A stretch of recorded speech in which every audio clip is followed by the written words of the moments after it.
Testing, testing. Woo! Okay. Welcome back, Nuggets. This mother Clucker's got some thoughts. Let's ruffle some feathers and get into this live stream. Hello, everybody. Hi. Hello, Sweet Disaster and Cat Lady over on Twitch. Hi, Elvine. Thank you so much for being in here modding over on YouTube. Hey, Marshmallow. Hello. Oh, cracked iPod screen. My goodness. Hey, cracked. Hello, Squirrel. Or Nutty, I should say. Hello, Croissant. Rachel being Rachel because I don't like you, Rachel. Hello, Ariel. Hi, Leela, maybe. Correct me if I say names wrong.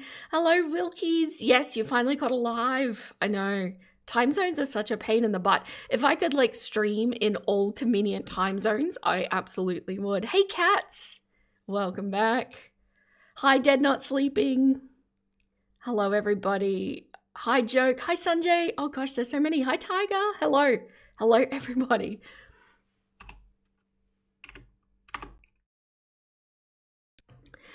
Okay, so today, I just want to do a quick heads up that I am feeling quite under the weather today. So I wanted to just see how I go. If I need to end early, well, then that's what I do. But I'm already seeing that I'm up against Charlie Gold and Zachary Michael at the moment. So thank you all so much for being here. I really appreciate that. That's a rough lineup to be up against. This is my time slot. Mine. Hi, Kex. Oh, you're sick too. Hey, Pain in the Axe. Hello. Morphe, you're not late. We literally just got started.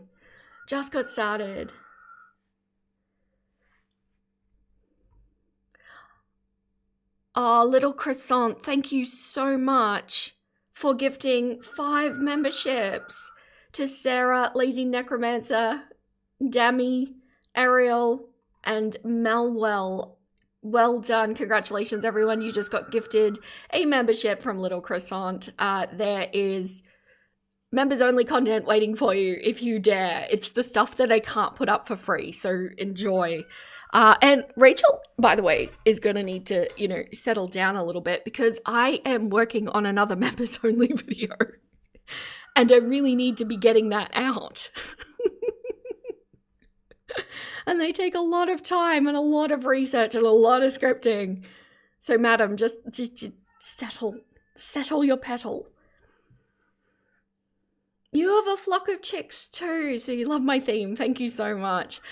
People are always overexcited when they hear that I actually have chickens. They're like, this is not just a bit. No, this is my life. This is me being authentic. Roosters in the background set the tone. Yeah. My life comes first in your books. Thank you so much, clowns. I really appreciate that because I know how entertaining, a lot of people are on lives, and I'm just very, very grateful. Very grateful. Okay, so before we get into, I'll just end that poll. I mean, clearly, sorry, the poll's on YouTube, not on Twitch. I should have done both. We're going to start with Rachel because Rachel. But before we get into that, I would just like to very briefly address some things that I've been hearing circling around, the whole salty situation. And I'm hearing a lot of speculating, a lot of tinfoil hattiness, and you know what I do. You know how I like to dig into policies and bring relentless logic to the topic, even if that logic is incredibly boring and not at all fun to think about. But I did reach out to her to ask if she was okay. I also offered help if she's looking to platform pivot and some ideas around Twitch and things like that, because I have actually been on Twitch for many, many years. So yeah, it's a solid platform, and the income is viable from it for sure once you get up there. Not to mention that Girl World's already here because of Zachary Michael and Geordie, so why not? I have not heard from her, and in all honesty, I might be one of many channels reaching out to her with the smallest platform. Maybe she won't get back to me, but also maybe she's going through the appeal process and waiting to see what happens with that, because if the appeal goes through, then all of this goes away and she can just go back to doing what she was doing. I also have no doubt that this is going to be a very stressful time for her. And Amber sitting there celebrating it on that clucking show is disgusting. Salty has kids. In this economy, in this day and age, can we not be celebrating financial insecurity for children? That is beyond abysmal, as far as I'm concerned. And I don't know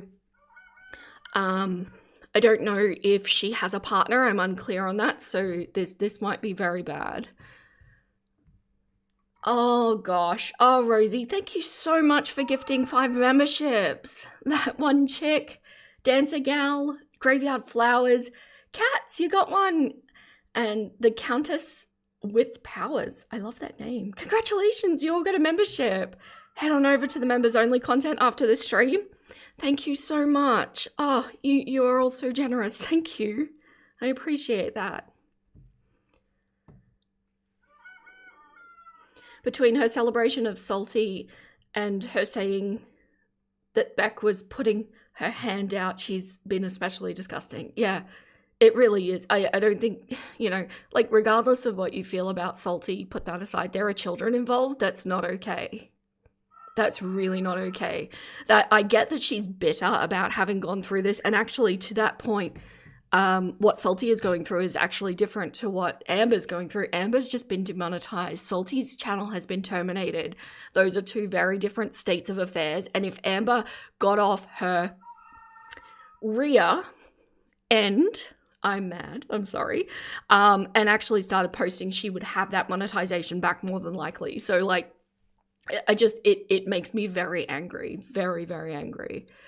Salty's one of the nicer channels, yes. So if I could just clear up some things that I've heard going on, because I'm kind of witnessing in the community, and I love the support for Salty, don't get me wrong, because I'm right there with you, but I've been hearing a lot of, like, almost mob mentality, anger, in a cinching with an L kind of vibe going on towards the LCU. And look, I'm all in support of hating the LCU if you hate the LCU, but we don't actually have evidence, hard evidence, to say that it was Keem doing it.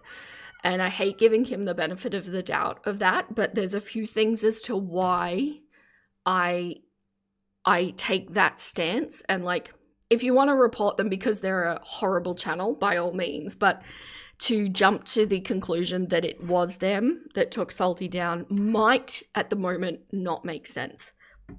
So, I don't know, if you're not a creator, you might not be aware. Last month, YouTube overhauled its monitoring system and basically put everything into the hands of AI. They had already been using it, but they shifted how that AI does things, and it's really different. Sorry, I'm just going to ignore the chat very briefly just while I get my points out, because this mother clucker cannot focus on too many things at once. I see you all there. I'll catch up. I will. So this new AI system is basically going in with the intent to protect the minors watching the platform because of everything that we've discussed, not just the lawsuit in the US, but also age restrictions that are happening worldwide. It's also being used to battle AI on the platform. So it's trying to find not human-made content and heavily restrict that. So when we see these sorts of things happen, there can be a kind of upheaval period where, because it's AI, it can learn on its own. So it might have a blind spot for one area, or it might go too hard in another area. And while that's kind of being worked out, it can look chaotic, if that makes sense. So just bear in mind that that has just happened. And I do tend to think that it is geared heavily towards, specifically, because I can't say them, I'm just going to put them on the screen here. Can you see that? The conditions that we discuss And most importantly, they're talking about bullying policies. These are two areas that YouTube is taking really, really seriously. And the bullying and harassment policy was one that Salty cited as getting a strike for her LCU clips in her videos. So it makes sense to me that based on how channel terminations work and how strikes work, the termination is in direct correlation with the strike that happened. So I'm guessing that this is probably what's happened to her here. The other thing that has just happened, 3 days ago, YouTube and Meta went to trial. So it's officially started. This is the one that TikTok and Kick bowed out of. And I have no doubt that even though they're going in to defend themselves, they're still going to want to put their best foot forward to make sure that they are okay, to be able to show, we get it, we've clucked up in the background, in the past, but we're making corrections to move forward. So these two things are so big that they need to be factored outside of the LCU stuff that's going on. And I'll also make note that Geordie got a strike for the bullying harassment policy before Amber was on the LCU. So the fact that it's just Salty that's been taken down at the moment makes me think it's more likely to be the AI and YouTube tightening up its enforcement of policies, which it hasn't done before. If, say, like Apathetic Facts and, other channels like Geordie or channels that regularly do LCU content, if they start going down for the same sort of content, then I will jump on the bandwagon with everyone saying, okay, this might actually be something going on.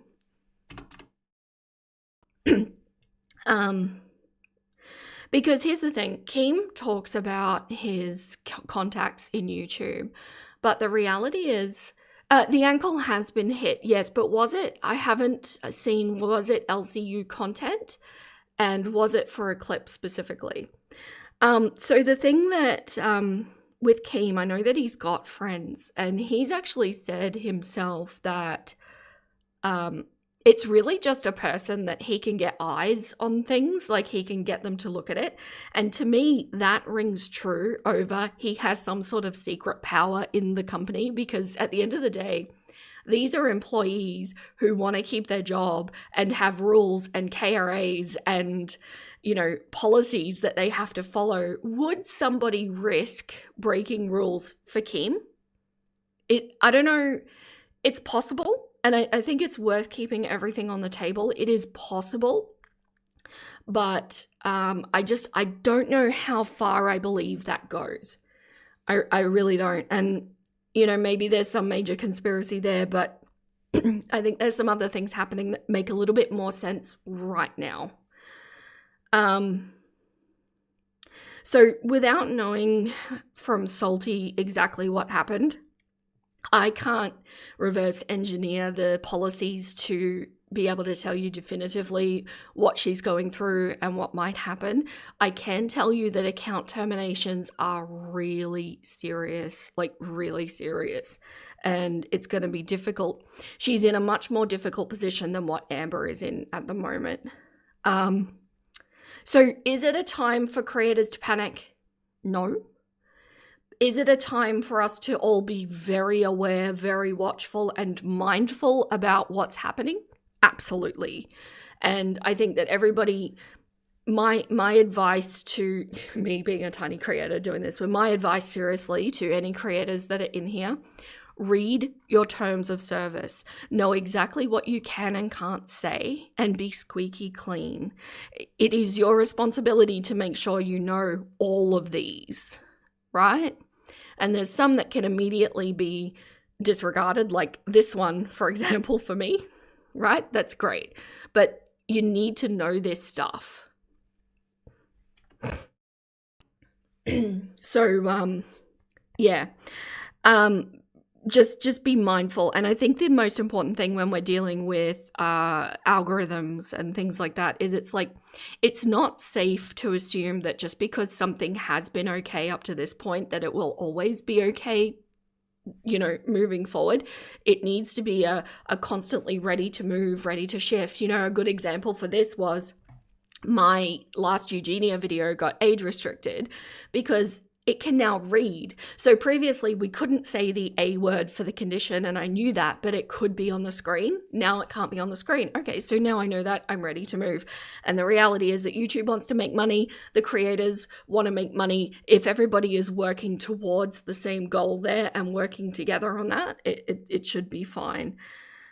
The interesting thing about it, though, is that even though I discuss all of this stuff that is really not okay, specifically this one here, I've actually never had a strike. I've only gotten age restrictions where I can delete them and, clean them up, put them back up again. So I wonder why YouTube jumped to a strike for Salty rather than just an age restriction. That's interesting to me.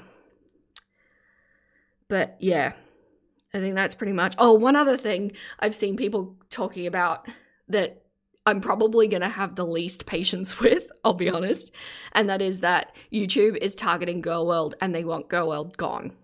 And I think it looks like that, but that's because innately Girl World by design kind of touches on these bad things that YouTube doesn't want discussed.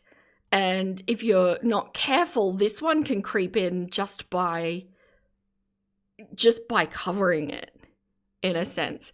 So I think it's like a confirmation bias. We're all watching Girl World stuff and we're seeing strikes happen and age restrictions happen and terminations happen, but it's because we're in it, and it's because this content by its essence is kind of in that vein. So I really don't think it's about reactors. I don't think it's about Girl World. I really think it's just that this is what this world is based on. So yeah, any questions for anybody? Does that make sense? But regarding the terminations, this is what I believe has happened to Salty, or its repeated violations of community guidelines, because I do remember she mentioned that she got 2 strikes and in the week leading up to it, and it was based on LCU clips. Regarding the imbalance of the LCU still being up and she's not, I agree. I think that's not justice, and that might be Keen having a little bit of extra access within the company. He gets to stay up. But one thing I will notice, it's interesting that Keem is not actively in any of the lives anymore. Has anybody else noticed that? He used to be on LC Live with Boogie and recently pulled away from it. I find that interesting. It's like he's removing himself from that. Yeah, the LCU is vile. They shouldn't be able to have those channels. I think they breach terms of service. I really do. In a lot of ways. Had to finish dinner, so you're hurrying up to get everything cleaned up. Thank you so much. Yeah, so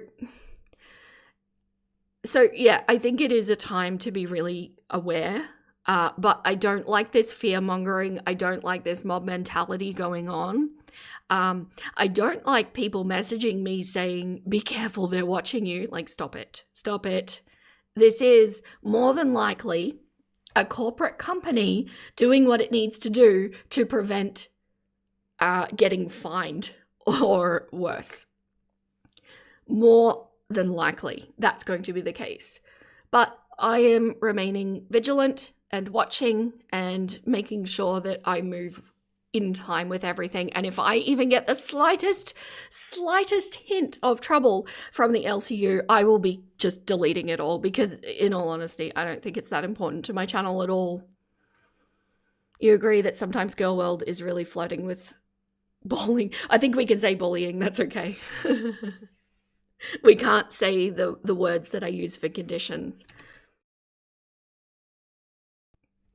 Why can the LCU stay when Salty was banned? Yeah, I do think that that might be where Kim's contact does come in handy, because if they are getting strikes, maybe he's in a position where he doesn't just have to deal with the AI algorithms, he can actually get human eyes on it.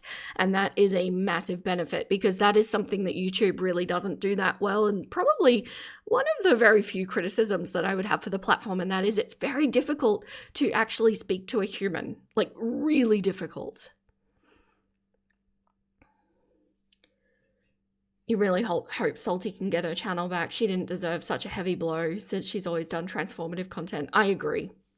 I think it was, I don't know. I hope it was an error. I really do, because it just seems too much. Like, sure, age restrict things. That makes sense. That's why that exists. If you don't want children watching it, do that. But that's why I kind of think that it's to do with the harassment and cyberbullying, because it's... And it wasn't her commentary that did it. It was the LCU clips, which is why LCU should also be hit. But yeah, way too strong a punishment. Yeah. But like I say, I haven't heard from her. I don't know if I expect to necessarily, but I've reached out. She's not alone in this. A lot of people are very concerned about her. And I don't think putting the blame on her actions is helpful either. I think we just need to help her get back on track. And I think Twitch would be a viable method for her, because she doesn't even have to run live streams. She could just do her normal recorded content and then release it like a premiere would be done on YouTube. Double standard is ridiculous. There was a rumor that more stuff was coming out, that Rachel wasn't the only person speaking to Emily. Is there a chance that Salty was the other one? Maybe that's why Amber seemed so relieved. No, I think Amber's just had a gripe against Salty for some time. I don't think that they could have the power to preemptively strike Salty just because she knows something. That's not how YouTube works. Unless maybe it was, government related, possibly. But like, this is so small. We're such a niche community. So, Mr. Snowflake's talking to her again. Yeah, I don't know how much, because correct me if I'm wrong, but I think these comments are coming from the LCU. Have we got any actual credible people seeing this? But it's not surprising. It's what I predicted.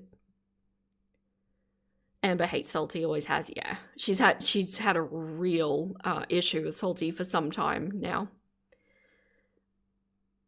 Can we watch Rachel's latest video and the jawbone notes? Absolutely, we're gonna do Rachel. Has she just put up a new one? One thing. Okay, we will transition away from Salty now. I just wanted to get all of that out because I like to dig around in policies and understand what's happening, and I like to pivot with the platform and make sure that I'm across everything. So when something happens, of course, I want to research it to make sure that I'm following YouTube's rules as well. Snowflake had said he was talking to Jade or Wifey, but that didn't go anywhere, so he probably is talking to Emily again. I wouldn't put it past Emily and wouldn't put it past Snowflake because he's done it. She posted 2 hours ago. Okay, that might actually be more interesting than the one that we were going to watch. Cool. Okay, but before we get into that, Rachel's being weird again. Weird with her videos. What the cluck is this, Rachel? Why are we deleting 42 videos? Now, some of these I think might be shorts. I'm not sure because she doesn't have any shorts on her channel at all now, and I could have sworn that there were some. But 42 videos have come down. Now, they're not big videos because the total view count was 371,000, so over 42 videos. They're not huge. When is Rachel not being weird? Oh, I agree, Charm. You missed when Snowflake did his documentaries. That's actually what I liked about his channel. I really enjoyed those, but yeah. Yes, 42. Shall we investigate my nuggets? So, going through these, remember when they've been privated, they go grey. So all of the recent ones are still there, But as we start getting further down, oh, Australian internet, so good. There we go. Okay. So we start to see them go missing, and we've got some Amber Lynn ones. That one, the Millie Bobby Brown one, was down earlier because she went through and deleted a few a while back. Responding to your funny and critical comments. Rachel, why is that one down? So some of these had already been taken down. This one here had already been taken down. But then a whole bunch of her old videos. Ex-church girl reacts to girl defined. What being on substances was like. And it just keeps going. There's so many that she's taken down now. Interesting. It is interesting, is it not? Yeah, we are going to watch the new one. Yeah. I was going to watch the last one, the one before that she did, but I think the new one sounds more interesting. I think she took them down herself, Lavender. I don't think she got reported because there's some very benign ones going on here. Like, I've watched some of these. There's nothing in them that's bad. So why? Why some and not others? Like, you'd think maybe she just wants to get rid of her old piercing influencer stuff. Yeah, but there's still some there. I said this to my husband. I'm like, Rachel's being weird with her videos. And I told him what it was. And he's like, oh, it's Jack Reacher. And I'm like, what? What, sir? What? And he goes, there's a scene in Jack Reacher where there's a sniper who takes out 5 people and only one of them was the target, right? So the others were kind of just a cover up. He thinks that's what's going on. Do we agree? Do we think my husband's theory is right? Do we think she's hiding something in one or maybe a few of these videos, but she took down many more? What do you think the chances are Rachel is here right now? Maybe. It's pretty late in the UK. She might be. I do think she watches my content. Just a feeling. I have no proof. Not verified. Sounds plausible for sure. He's a smart rooster. Good theory, Mr. Chicken. Possible. Yeah, because otherwise there's no pattern to these. You know, like, if it was all of the old content, fair enough. She's cleaning up her channel. If it was just bits and pieces of Amber's content, you know, because of what happened to Salty, that would make sense. But that's not what's happened. So, yeah, I don't know. The good news is my nuggets. I already downloaded it all, like months ago. I have it all. And I'm going to be doing my deep dive. And now I'm really keen to do the historical deep dives because what the cluck is Rachel trying to hide? We're going to find it. We are absolutely going to find it.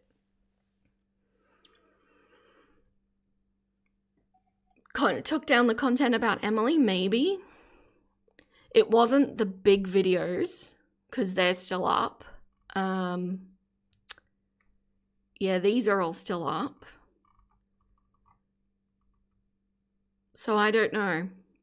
I only don't have, I think it's 6 videos. Do you miss anything juicy? Just Rachel being weird with her videos. We went through some Salty policy stuff too. What am I trying to do? What am I doing? Let me see. Hang on a second. Rachel back up. So I downloaded all of these. And so the ones where there's screenshots, I don't have these ones. So all about my tattoos, how to get hired at Lush. Dear Helen, stretch deers don't smell. A response. Thoughts from COVID, isolation, vaccine effects suck, and the Millie Bobby Brown needs to get over herself. They're the only videos I don't have. Her subs are not. They're actually holding... They're holding firm at the moment. So she had a little boost after that leaked video, the first the email, the proof, the total proof, and then it went down again, but it's slowed down a lot.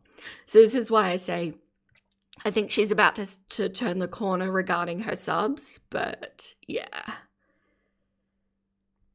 To quote Zachary Marie, you're being weirdly. Yes, I've just started watching a lot of Zach content. I really like their content, and yes, I enjoy those little bits and pieces. Our girl Vera has the actual receipts. Maybe. I don't think so. Well, at least I don't think there was a lot of personal info. Like I said, I've actually watched some of those videos that she took down, and there was nothing bad about them.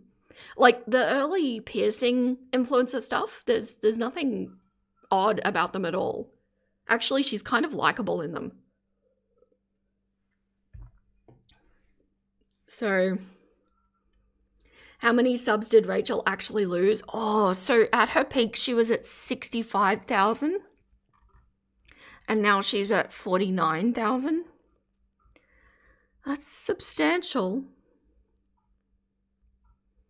Can Isabel drop a link for her animal channel? Oh, absolutely. I don't mind personal promotion of channels. That's fine. Links to outside content is a bit different, but within YouTube, that's fine. You may need to do it for her, though. I don't think people can link in YouTube. Rachel is a snake, which is funny because she calls herself Rachel the Python. She's creating drama content. Yeah. Yep. It's a lot of subs lost in a short period. Yeah, and I've stopped tracking Hector Kana because he's on his way back up with his new platform pivot. But like Studio Deets is still losing a lot, and she also deleted a video. I don't know what video it is. I don't know her stuff well enough to have it all memorized. And Jawbone. Ooh. I wonder if that's because of Rachel. But he was still losing as well. Oh yeah, Hector Khan's been back for a while. Actually, he came back the day after I released my video on him. He's doing, like body cam reactions, cop body cams. You can't stand his commentary. Look, he's not for me either, but he's clearly got an audience. Everybody has an audience out there for them.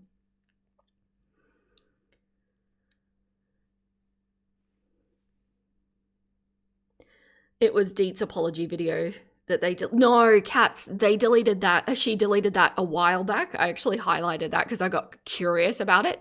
This one is a different video that she just deleted. The apology video went like over a month ago. I know, Lavender Gothic. Cop videos, seems like he didn't learn from the SA victim.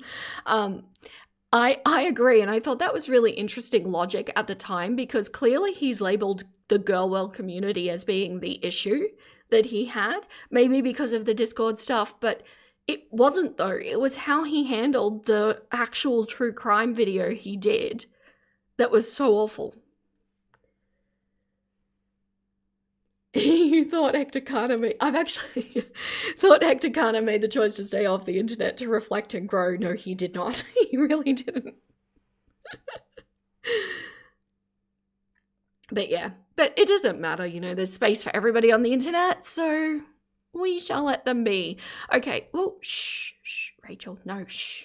Okay, so I was gonna do the, this was the, what do you call it? The kick released video, which we covered in a live stream.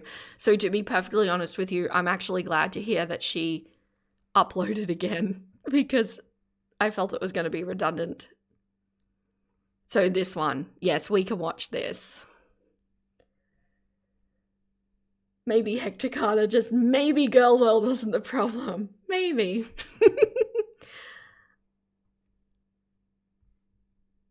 The problem with Hammer, you talking about Caleb Hammer, is the insults, fat shames, and live stream someone's OnlyFans sounds. Wow.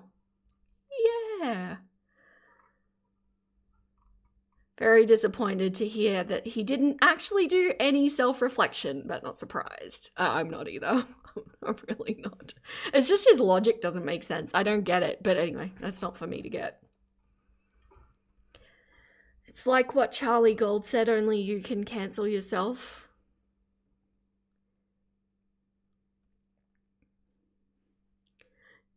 Tuned into a live instead of just watching. Yay! Hello, hello. Hello, hello. I like that. There's always more, isn't there, Rachel? Yes, there is. So this is a very long video, which probably means that we won't get into Amber's crash out, which is fine because I can do a video on that one. Let's see how Rachel's still being... Oh my... Are you kidding me? Are you clucking kidding me? You can't write this shit. What is this? She's eating. She's eating nuggets. Nuggets. She's eating. I do this when I'm editing my videos too. Like, what the cluck, Rachel? Yes, this is for Emily. You want to sit there and tell me that you are not trying to get that woman's attention? Absolutely not. Absolutely not. Oh, they absolutely are fire. I agree. I love twirls. I am not criticizing her choice of nom. I am criticizing her choice of putting it in the video because she's flirting with Emily. Yes, Iris.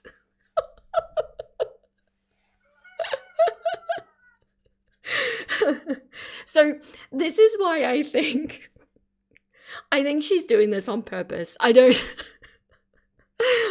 think she enjoys the power of manipulating Amber's relationship with Emily. I think she enjoys the power of being able to turn Emily's head.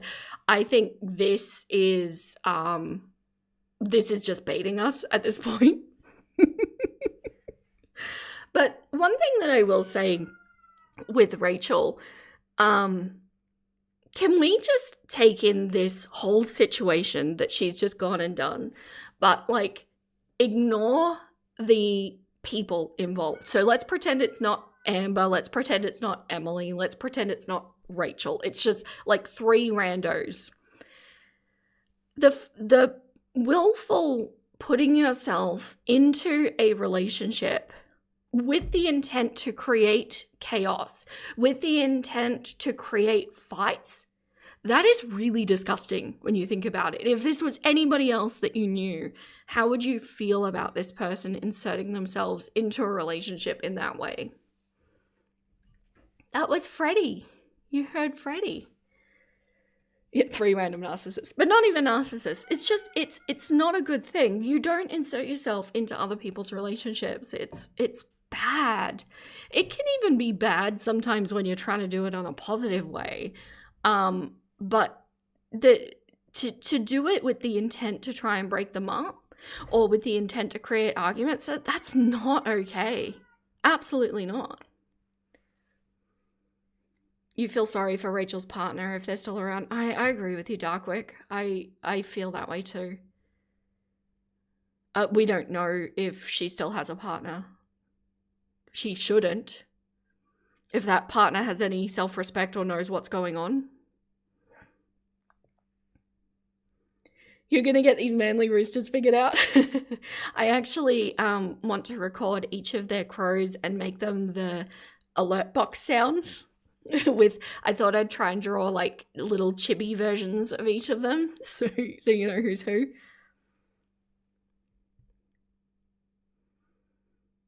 She's a narcissist. She feels power by being part of the story. I agree. I really think, like, when I say she's into Emily, I don't necessarily mean the way that we would be into somebody. I think her version of it is less about, like, the typical romance and more about the power play that's happening here. Chibi versions of the roosters would be so cute. Yeah. I'm not fantastic at drawing, but I'm really good at like image manipulation, so I should be able to manage something, even if it's just a simple something. First time watching my stream, welcome, Miggy. Hello. It's possessiveness. Look what I can have and take from you. Exactly. Yes. And that's gross. That's not okay. Why are you doing that to someone? Why do you want to be so mean-natured and put that kind of energy out into the world, regardless of who's receiving it and regardless of what you think of them? I don't like it. I really don't. I think it's beyond inappropriate. Hey, Creeds, can we do chibi submissions? Like, as in you draw them? Ooh, that might be interesting. So, shall I do like an Amber doing like an art competition where you all submit to me and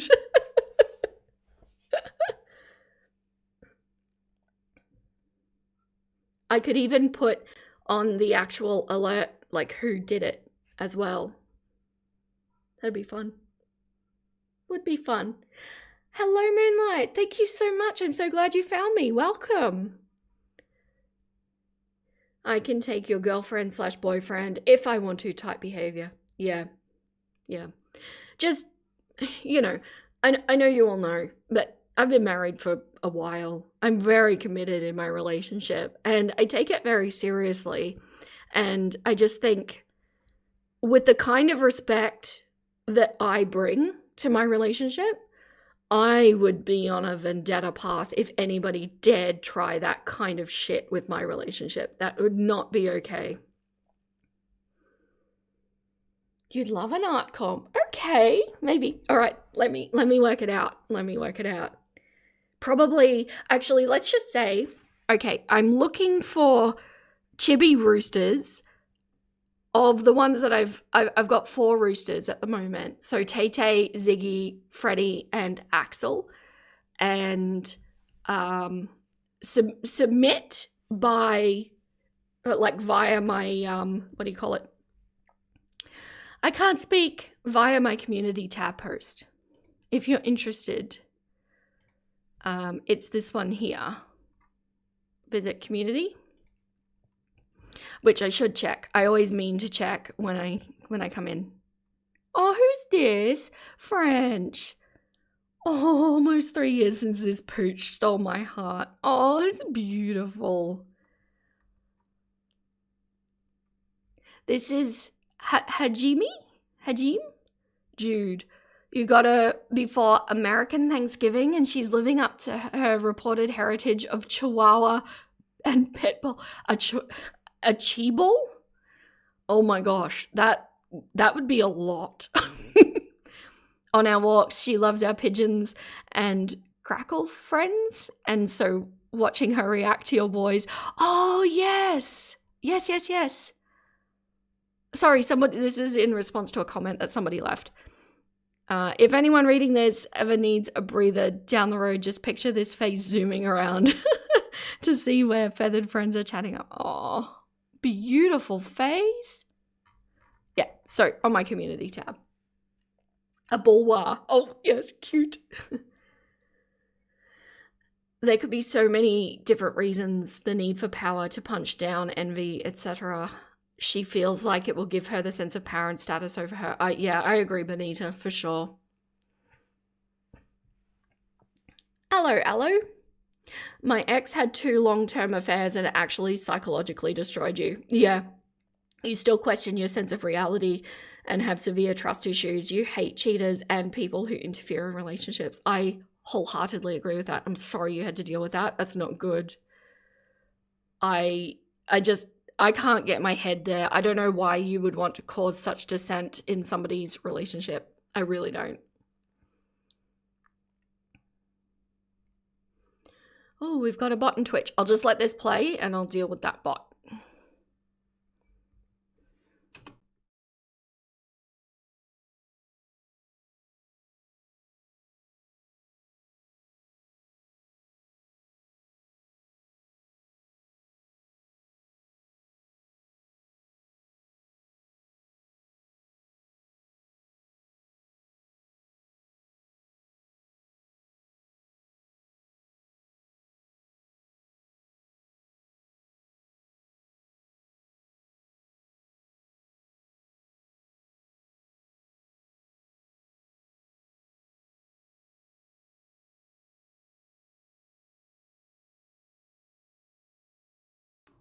Frick.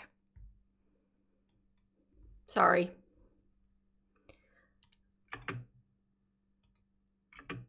No.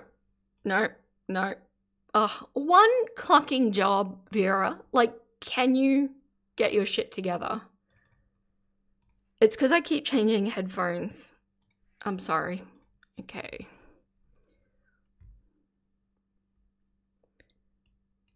I know you didn't hear, but she is actually doing this as a joke. Hey guys, welcome back. It's me, Mrs. Still Your Girl. I'm just having a bite of this chocolate. Bear with me, I don't want my blood sugar to like drop while I'm filming, so very good.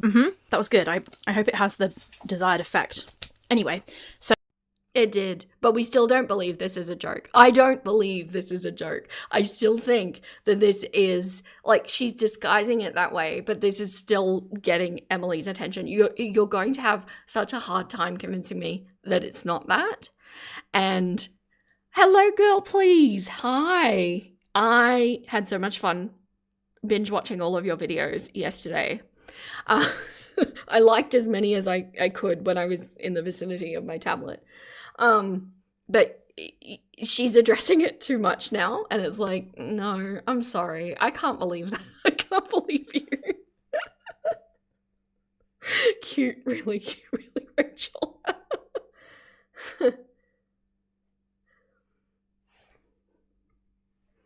Was the effect cringe? I think possibly the thing that she was going for was pretty much exactly my reaction.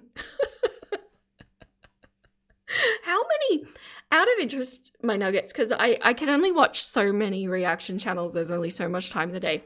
Is anybody else covering Rachel as consistently as I am? Because that will help me, like, whittle down if she is actually watching my videos. I think she is, but I'm not sure. Also, everyone, Girl Please is in the house. If you have not followed this channel, you need to. She mostly covers Chantel at this point, but you need to start doing Rachel, girl. You really do.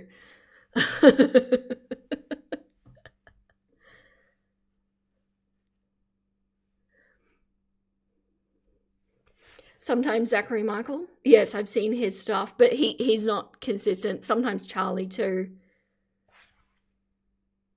Yeah. Rachel, you watching my content, Rachel? Grow up, Rachel.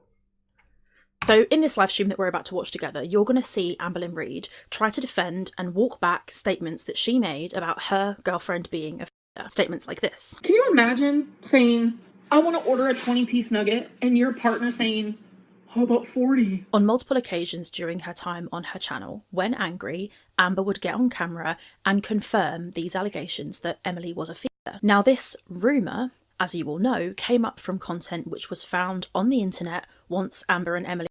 And actually, can I just continue this too? Because in the last... Sorry, I have my sandwiches in front of me, and I'm trying to have lunch very subtly, and now I'm making lunchbox noises. I'm sorry.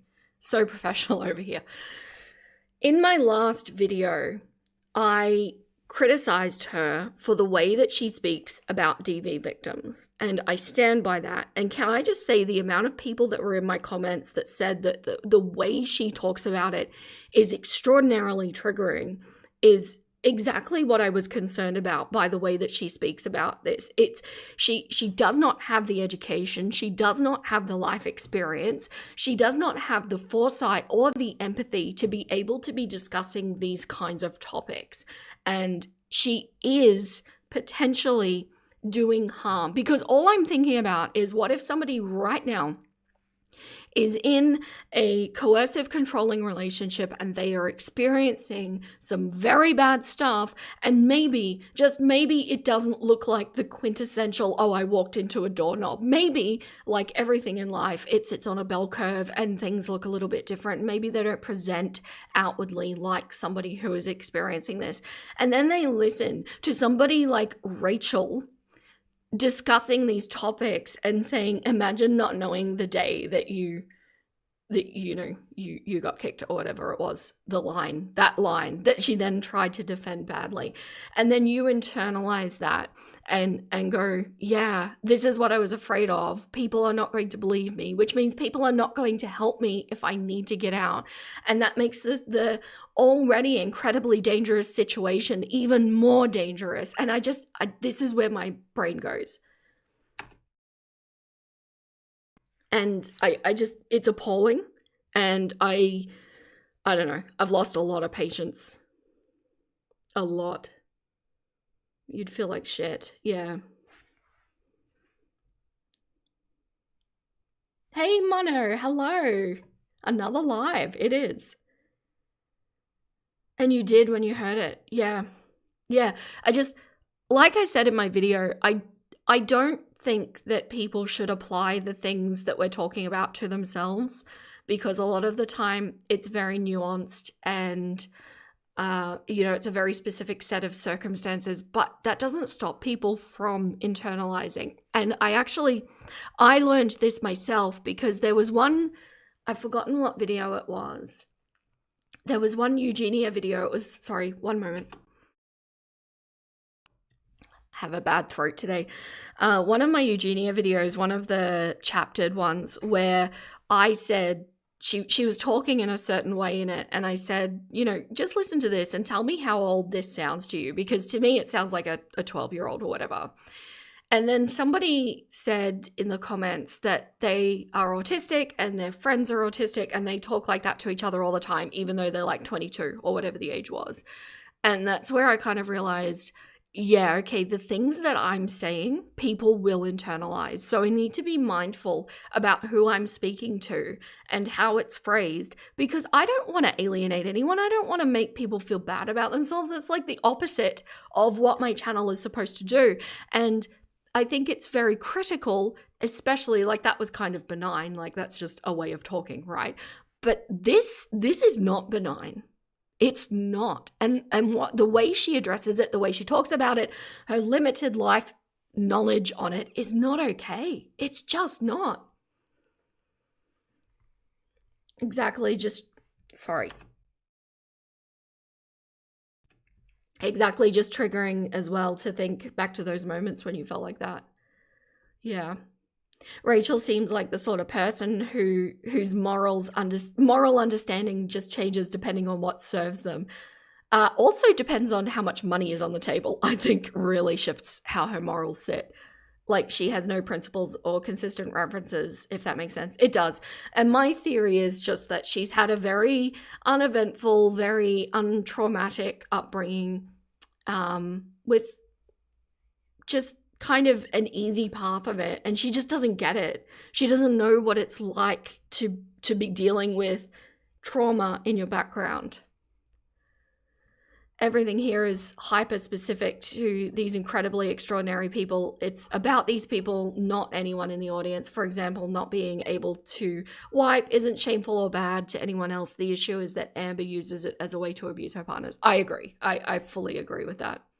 And that's why I say I don't think people should take it on, but I think as responsible creators, we need to be mindful that people may. Spoiled is a sort of abuse. Yeah. I don't know if she was spoiled. I think just kind of had a normal upbringing. I didn't even know they existed. Like she's got normal parents. She had a normal education. She went through a normal life.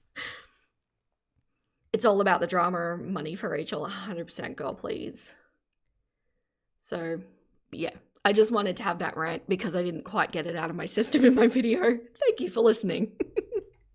Made their relationship public. There were images like this one, where we can see Emily lying on her fiancé's stomach, and posts like this from her fiancé Colleen, who is sadly no longer alive, where Colleen writes, "My sexy gorgeous girlfriend Willow Grey," that's Emily by the way, "spent some of her last visit trapped under part of my super heavy stomach where she belongs. Not to mention it's her favourite place in the world to be. Baby, you are now and will forever be my perfect fit. I love you so much. Till next time. There's the photo. There's the tattoo on Emily's arm. That is Emily crushed under a part of Colleen's body. There were posts like this where Colleen wrote, I had a Domino's brookie today, all to myself among other treats, but that one stands out. Perhaps next time I'll skip all the other food and just get like 4 of those. My belly was not only super full today, but I was super happy. The only thing missing was my Willow to feed it to me. And then she hashtags long distance Phoebe love story. Okay. This is Rachel rage baiting Emily. So we know that one of Emily's most consistent buttons to be pushed is bringing up Colleen. We know that she doesn't respond well to that. And understandably, you know, I think there may have actually been love feelings there. So I think Rachel is trying to bait Emily into talking to her. You're autistic too, and unfortunately you've internalized a lot of your ableist ideas, a lot from your father, and you're trying hard to undo that message. Yeah, I feel that, Asha. Because I was undiagnosed, I'm still undiagnosed. Like I say, a lot of my family, very close family, is autistic, so the odds are not in my favor. But I was brought up just being told to be normal and just learned how to mask very, very young. I'm sorry, my throat is awful today. I really apologize. I love that, LV. You're in a safe place here. You are. Everyone is. This is gross. I agree, French. I mean, look, here's the thing though. I'm kind of okay with Rachel embracing this mean girl aesthetic. I said from the beginning that she should do this because I think this is her being authentically her. I think it's fine, but I do draw the line if she's hurting people. Emily has gone back to Amber and Rachel is jealous. Oh, Amanda, thank you so much. So generous. Thank you. Can we talk about how Rachel started this video eating and then brought a woman who isn't on Earth, not insensitive or naive? That is cruel. I agree with that. I do. We're going to kick it off by eating, by, you know, trying to get Emily's attention, and then we're going to talk about this woman who was clearly not in control of her condition. I mean, this is eugenia, right? Just on the opposite end. It is cruel. I'm not super comfortable. I didn't know that Colleen was going to be brought up so viscerally in this. But yeah, it's not good. But thank you so much, Amanda. Really generous. I appreciate that deeply. Etc. This Willow person, again, that she's talking about here, is Emily. It was around the same time that Emily's account on the popular kink website FetLife. She's used this 3 times now within the last couple of videos. Was discovered, where Emily was a member of the group Fat Admiration, Figurism and or Weight Gain. She was in FetLife Announcements and the group Wisconsin BBW or SSBBW. Emily herself has admitted her preferences online, for example publicly, in this Instagram post where she writes, I've never denied my preferences. Amberlynn was fully aware of everything from the very beginning of our relationship. She also... Oh, thank you, Iris. You don't need to control them. You don't need to apologize for things out of your control, Vera. No, but I do have a responsibility. This is my platform, so I have some manner of accountability for it.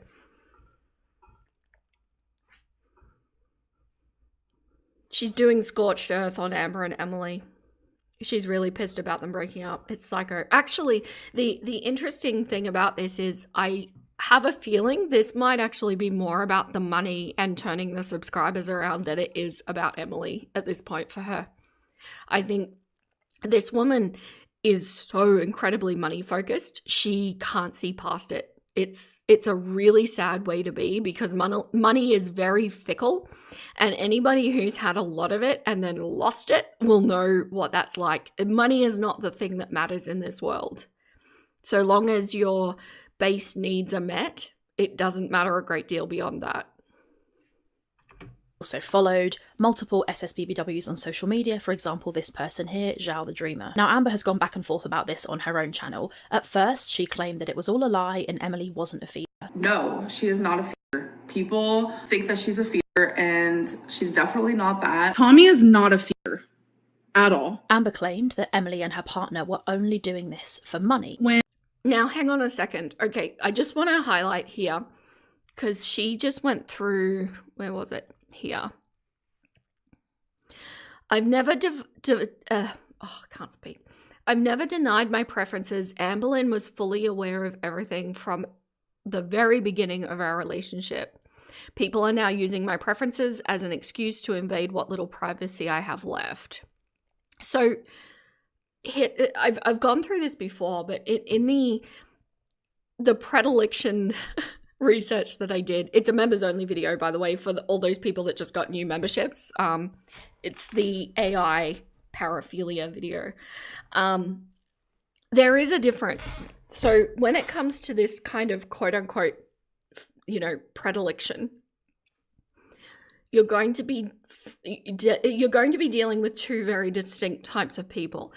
One of them is just interested in looking at it, being with somebody like that, and otherwise being a completely normal partner in this kind of situation.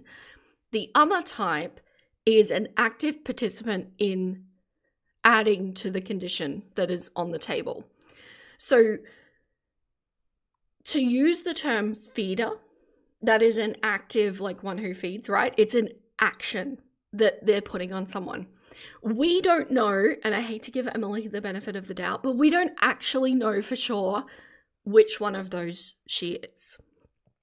Because you can be interested in something but still be a supportive partner, or you can be part of the problem where you're exploiting a condition that is so mentally out of control at this point that you're effectively aiding and abetting it, if that makes sense. So I think that's important to keep in mind. Rachel here is labeling Emily as the active participant, although I think that may be the case. We don't know for sure. And it's just another one of those times that she's using such definitive language about something that she has no clucking idea of what she's speaking. Amber didn't seem to know of Zio until Emily sent corn to Zio.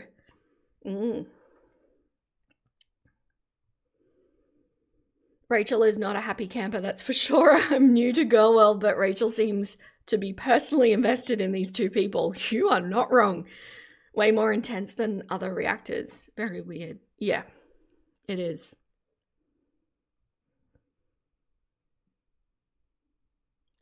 Emily gave money to Zio the Dreamer. Or whatever money specifically for DoorDash while she was in hospital. Okay, that's a little bit of proof in one way. She touched the poo and she liked it. Mother of Baggins. E is a feeder also. I saw her smoking. Sorry, Rachel says E is a feeder. Also, Rachel says, I saw her smoking. Not a feeder. Thank you so much, Mother of Baggins. But yeah, I just, the definitive language that Rachel uses while talking about things that she doesn't fully understand irks me. And if I keep talking, we're not going to get through this. Shall I just speed her up just like a teeny scooch, just a little bit? Writes, I've never denied my preferences. Amberlynn was fully aware of everything from the very beginning of our relationship. She also followed multiple SSBBWs on social media, for example this person here, Zhao the Dreamer. Now Amber has gone back and forth about this on her own channel. At first she claimed that it was all a lie and Emily wasn't a feeder. No, she is not a feeder. People think that she's a feeder and she's definitely not that. Tommy is not a feeder at all. Amber claimed that Emily and her partner were only doing this for money. When Tommy was with her late fiance, they found a way to like make money. However, this has been widely speculated to be untrue because Colleen made a post back in 2023 where somebody was asking her why she didn't have an OnlyFans, and she wrote, "Guys, if I did an OF, I'd have taxes on anything over $600 and I'd likely lose my benefits, which I had to fight like hell to get. I just can't do that. I'm not comfortable asking someone else to put it in their name either. Willow and I have talked about some things, but ultimately I can't risk my healthcare or other benefits. If you have an idea, post here or slide into our Phoebe DMs. I promise I'll consider it." Now this post... One thing I will say, though, that does lean towards Emily being the active participant, I will say that when you're in a situation like Colleen was in, you don't get there or stay there without help, or at least enabling in some manner. Because I believe this woman was bedbound, and I've heard anywhere between £700 and £1,000. I'm not clear on which was which, but regardless, like, it's substantial, right? So was Emily the enabler, or was it family, maybe? At first you were like, "Vera, why are you covering some reaction channel? Who cares?" But now you see the light. Yes.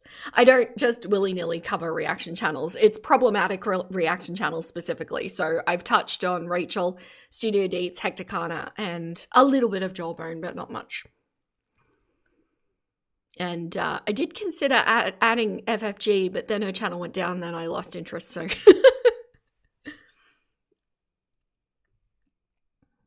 seems to show Colleen stating that she couldn't accept money. But once again, in trying to deal with this topic, Amber Lynn has shot herself in the foot really, really badly. When Amber discovered that Emily was going to give an interview to Mr. Snowflake, Amber went live on her stream and claimed that she was in fact lying before when she said Emily wasn't a feeder, and in fact Emily was a feeder who wanted to feed Amber until she died. That is when we got this gem. And the picture that is so engraved in my brain that made my whole soul leave my body was this woman on an oxygen tank in a hospital bed. However, in the live stream that we're about to watch, Amber touches on this topic again, and we're going to hear Amber say that this oxygen mask picture was a lie. What about when you said Emily was looking at fat bitches I on lied. oxygen tanks? I fucking lied. Literally right after the girlfriend was still seeking obese women in oxygen tanks, Amber herself admitted it. It was a real kink and led to real death. It's not true. Yeah, so Amber's saying now it's because of being upset. That's why she said it. We literally hear Amber say, "I lied," in response to this comment about Emily having a picture on her phone of somebody on an oxygen tank. But this was absolutely fascinating to me because Amber actually didn't lie. Amber actually did see a photo of a woman on an oxygen tank on Emily's Tumblr, and if you want to know how I know that, Emily herself admitted it to me back when we were speaking. In a voice note in 2025, Emily said this. "Hello, Editing Rachel here. In the original edit of this video, I left Emily's voice in, but I know that she gets quite trigger happy with the privacy strike, so I'm going to go ahead and just read this instead of playing voice note. Like I said..." Okay, so we can't believe it. If she's not going to play the voice note, I mean, in this day and age, we can barely believe a voice note anyway. I could literally make one up with Emily's voice. It's been so prolific on the internet that AI could handle that. But the fact that she's not even going to play it and we're just going to believe that the text on the screen is exactly what was said, I'm sorry, Rachel, you don't have that level of credibility to be able to pull this kind of thing off. You have to work to gain the trust and respect of your viewers in order to be able to do something like this. Or a screenshot, you got me, Vera. I did. Did I get anybody else in my last video? I've been talking to Emily too. Even though this was fake, was written up and down the sides. Jawbone has released the voice notes. Ah, nice. Okay. He needed to in order to lend credibility to this. She can't get away with this. Let's ditch. Oh, side quest. Okay. All right. Can I just leave this playing while I go find Jawbone? And yeah. Okay. Side quest. I am attracted to bigger women, very big women, not to the point where it's affecting their physical health, like Amber Lynn made it seem, saying I was looking at pictures of people on oxygen masks. She saw a news feed on my Tumblr, and that was one of the pictures on it. That doesn't mean I was specifically seeking that kind of stuff out. So Emily admits that the photo existed, although she claims that it was a news feed picture, which sounds like total bollocks. Either way, the picture existed. So Amber has lied again. Also note here that Emily claiming in this voice note that she is... Okay. All right, side quest. Where are we? He's not getting bad views for his size. Not at all. So he's not converting his views into subscribers. I wonder why.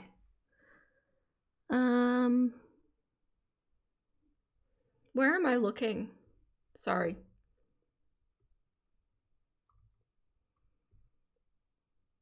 Don't forget to give the stream some love. Side quest accepted. Thank you, LB.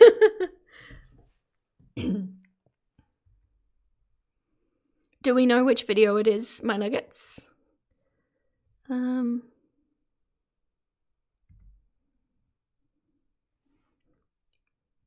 assuming not converting could be bots. It could be, but they have just done a big clean out.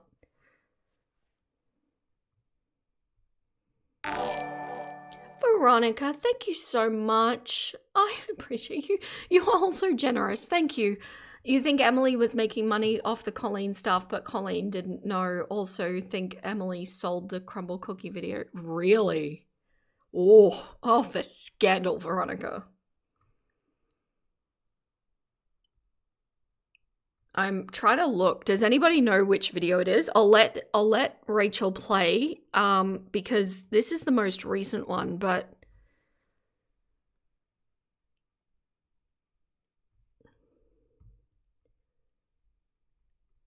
someone said it was in shorts. Okay. He has a store? I wonder if he makes his own art. Just curious, just thoughts. Never mind. Sorry, side quest.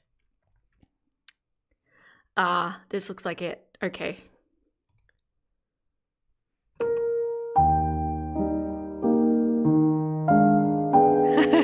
People saying what I said.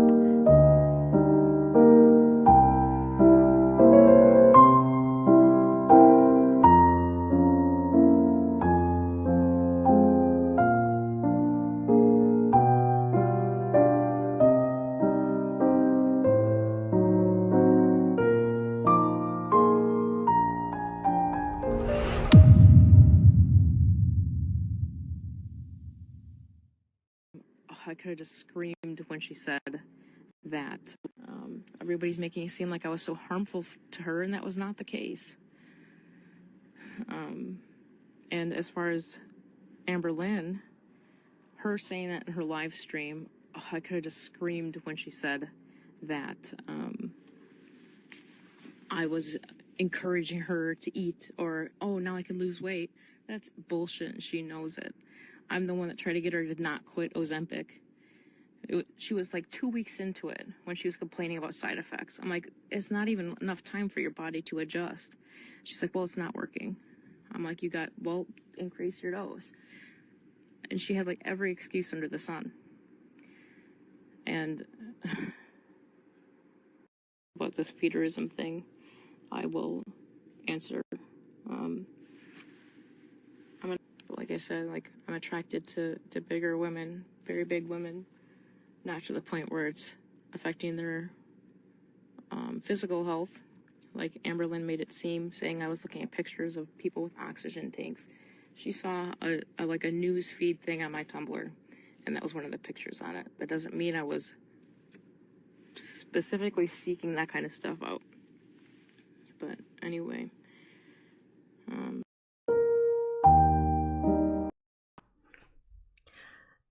this is what my brain did with that. Oh, well, Emily said it, so now it must be true. I don't know. We did this side quest, and then I'm halfway through it, and I'm like, what is even the point? I don't think any of us believe any of these people. It can't be taken for fact. It can't, because she's talking about that she doesn't necessarily like women that are in that state, yet Colleen was in that state. And while Amber's not in that state yet, it could be a movement towards that state, or maybe that state is just a bonus. Maybe it doesn't need to be there, but yay if it is, you know? No one believes Amber, Emily, or Rachel. No. You don't care for any info on Amber from Discord weirdos or Emily.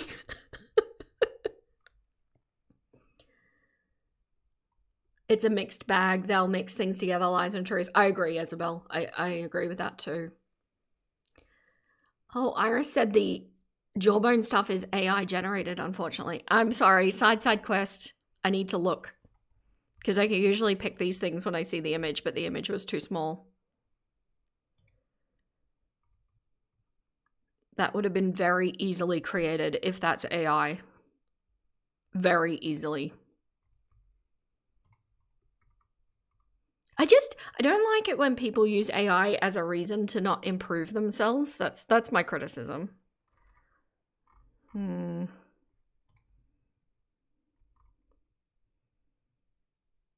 If this is AI, it shouldn't be. This would be very easy to create with very minimal skills. So that's what I have to say about that. Sorry, I got distracted. Oops, wrong video. Wrong video.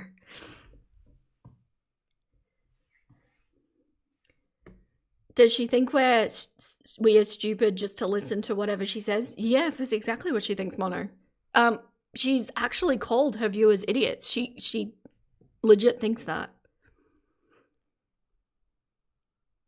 As an artist, you hate AI. Very rarely is it used for good. I agree. And out of all of the amazing things that AI could be used for, you know, when you think about medicine or technology or, you know, all of that stuff, instead we get bullshit little, you know, graphics that could be done should you put any small amount of investment into your skill set in which to make it happen. I actually, I get asked all the time if my chapter intros, the fairy tale ones, I get asked all the time if they're ChatGPT, like constantly.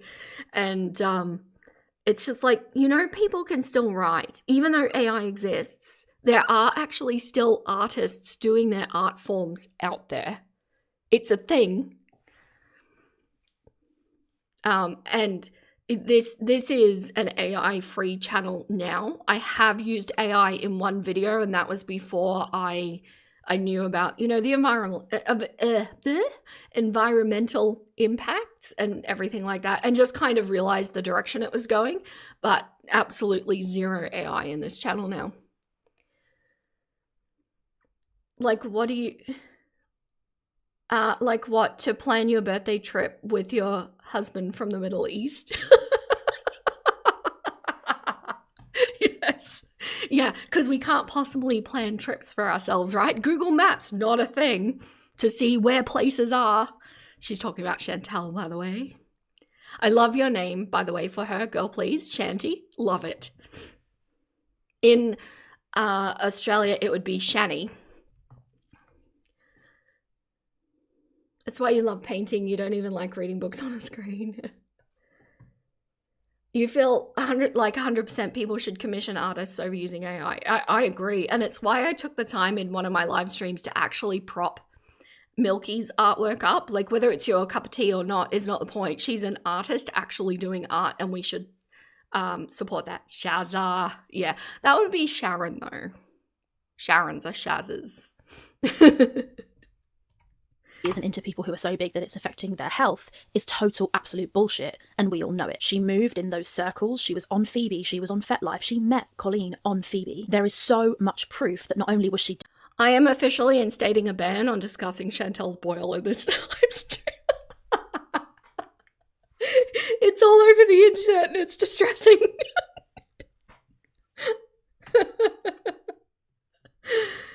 But yes. In short, yes, she is the one with the boil.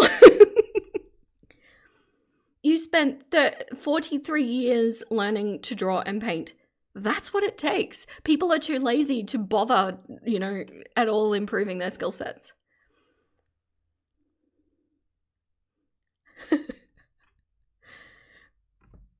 Rachel, is Emily a clucking victim or not? I love that, Veronica. Yeah. Because the last video was all about, the second to last video was all about how Emily is a victim and Amber's not anybody's victim. And now this. She is watching my videos, isn't she? I think she is. I think she's that kind of girl.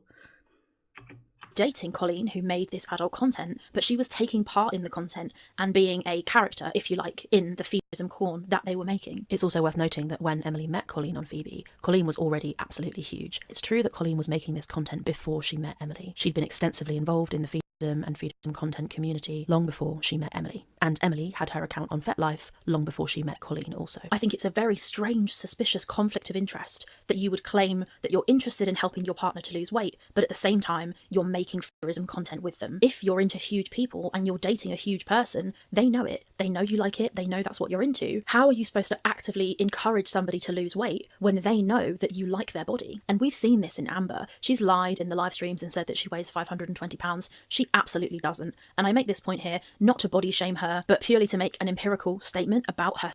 Whenever Rachel says, I'm saying this not to XYZ, she is absolutely about to XYZ. It's like saying, I'm not racist, but... No, Rachel, no.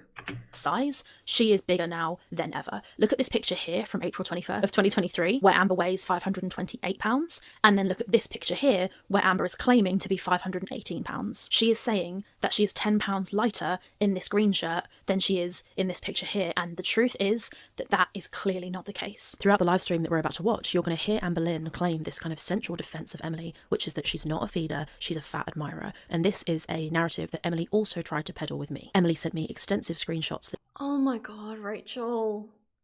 Stop with these. Stop it.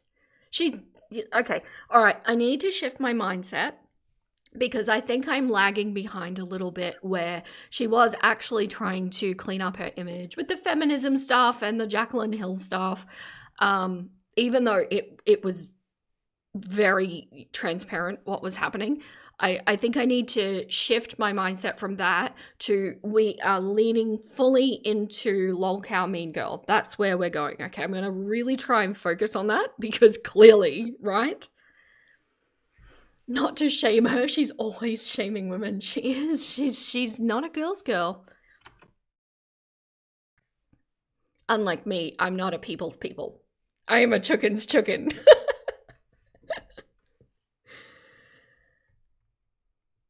Not to defend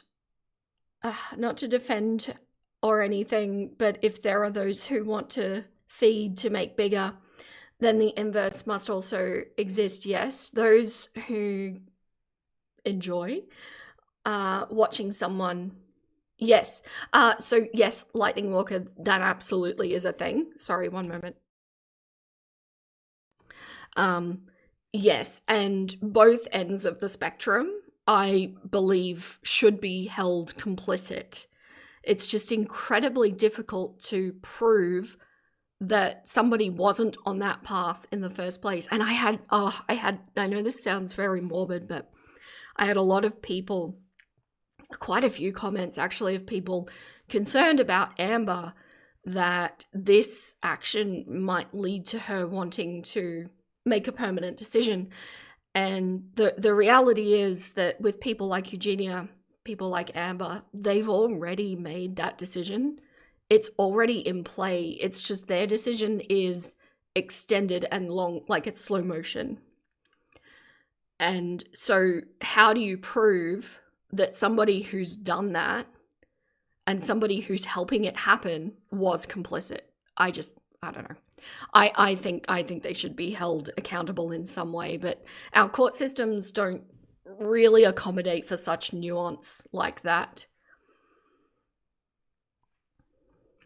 That she felt proved she wasn't a feeder. Things like these conversations here where you can see Emily appearing to try and convince Amber to stay on the GLP-1 or to support her weight loss efforts. Also in this live, you're going to see Amber reference messages from Colleen's family and such, and I've also seen that stuff too. Emily sent me lots of screenshots of various members of Colleen's family claiming that if Emily and Colleen had never got together, Colleen would have died significantly sooner. I have also seen text messages between Emily and Colleen's family where Emily is intimately involved in planning Colleen's personal training sessions and attending her care plan meetings, and I've seen very, very sensitive emails and texts between Emily and Colleen where you can see that they are clearly planning a future together. The existence of this proof certainly brings some level of question into the nature of Colleen and Emily's relationship, but the truth is, I don't know what really happened there. I can't help but look through the filter that all of this dancing, all of this movement that she's putting Amber doing on the screen, she's done this about the woman that she's envious of, whose girlfriend she wants. If this were anybody else doing this about an ex's ex, it would be weird. I mean, I know that Emily's not a true ex of Rachel, but there were romance things happening there, right? This is content for E. It's like asking an intensely, I can't say those words, you know what I mean? If they want a fix, of course they do, but that's where consent and liberties blur. Yeah, I agree. And the fact that, like, if you're there and you've walked in with the substance of appreciation in question, and you've just put it on the table, how involved are you in that situation?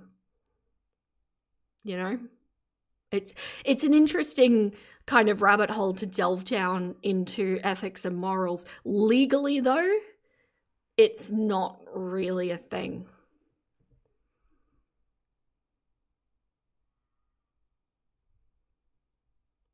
So, best case scenario, Emily isn't that kind of feeder, just a regular feeder and a liar and abusive. Are you meant to like her now? I actually think the best case scenario here is probably more that she just really likes that kind of body. The next best option is what you said. And yeah, your point well taken. Exactly, Teardrop. It's a slippery carpet. I love all of your sense of humor so much. There, and none of us know. All we can look at is the proof that we have seen, and what we've seen is horrendous. Look at the kind of stuff that Emily was looking at on FetLife. I'll have to blur this picture, but it's absolutely insanely disgusting that she would be interested in this. And if she's into this, and she's sniffing around other large, extremely large women, one of whom passes away, she cannot be surprised when this accusation is levelled against her. Much of this argument that she's just a fat... Fourth time for this picture. She really loves this screenshot. You know, I almost want to do an edit where the video that I just made a video on is interspersed with this video, because that one was just all victim, Emily, and let's feel sorry for Emily. Look how awful Amber is. And now this one is like, look how awful Emily is. It's like, I've got whiplash sitting here watching these videos. Pick a lane, Rachel. Although, can I say, I am readjusting my brain. That is actually a really good kind of rage bait angle to do, because it would create a lot of engagement in her comment section, of which, yeah, there's a lot of comments. This has only been up for 4 hours and there's already like nearly 500 comments. So yeah, strategically really good, morally questionable, highly questionable. She's down bad for that picture. Yep, that's what I think too.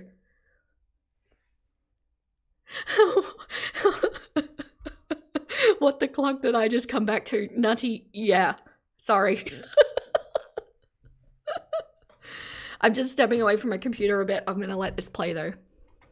Admirer and not a feeder falls at the first hurdle, because if you look at the name that she signed up to FetLife with, she called herself Les Eat. I mean, there's pretty much nowhere to go from there. If you're signing up to FetLife and you name yourself Les Eat, it's pretty obvious what you're into. I suspect that it's probably true that she doesn't feed Amber, and I don't know why that is. It could be that she had this fantasy, but then when the reality of Colleen passing away happened, much like many fantasies, they exist in your head, but then when you actually do them, it's not quite the same as you expected. Could it be that the reality of Colleen passing away made her realise, yikes, this isn't actually quite what I'm into? Could that be why she doesn't feed Amber, or doesn't appear to feed Amber? It's possible she started seeing Amber with the intention of getting into the feed with Amber, but then when her identity was revealed and the internet turned on her, she decided to leave that portion of her interests out in her relationship with Amber, so that there would be a loud, relatively famous public figure claiming that she wasn't into it, who really meant it. I don't know, but I do suspect that Emily has not been feeding Amber. Have a look at the transcript of this voice note here, where you see Emily explaining the kind of dynamic that she had in the relationship with Amber. Emily claims that she would try and encourage Amber to be healthy, which, to be honest, is almost certainly not true. If you're into somebody's size, why would you encourage them or incentivize them to get any smaller? However, if it's true that Emily didn't exercise this portion of her interest when she was with Amber, then this voice note sounds like the kind of thing that might have happened. Emily's refusing to exercise this with Amber,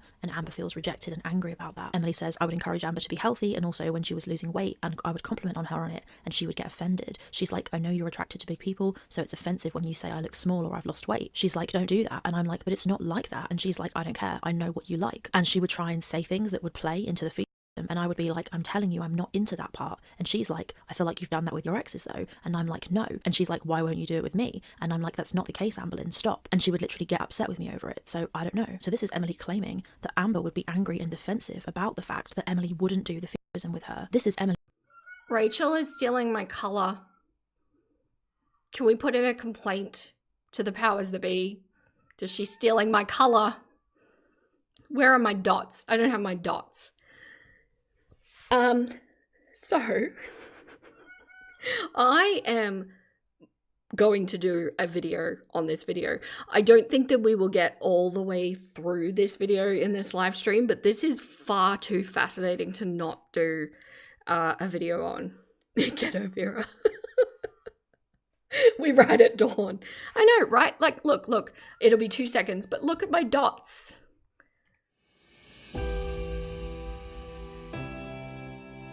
Those are my dots.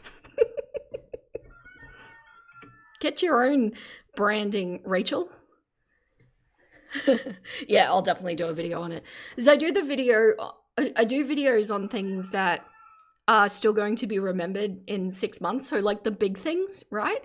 The fact that she swung her opinion so, like, she's done a 180 on this.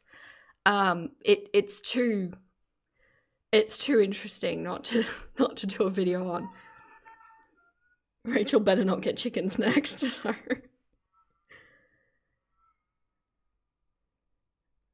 Better contact legal. Oh no, this sounds like Illuminati. A little axle going off in the background there.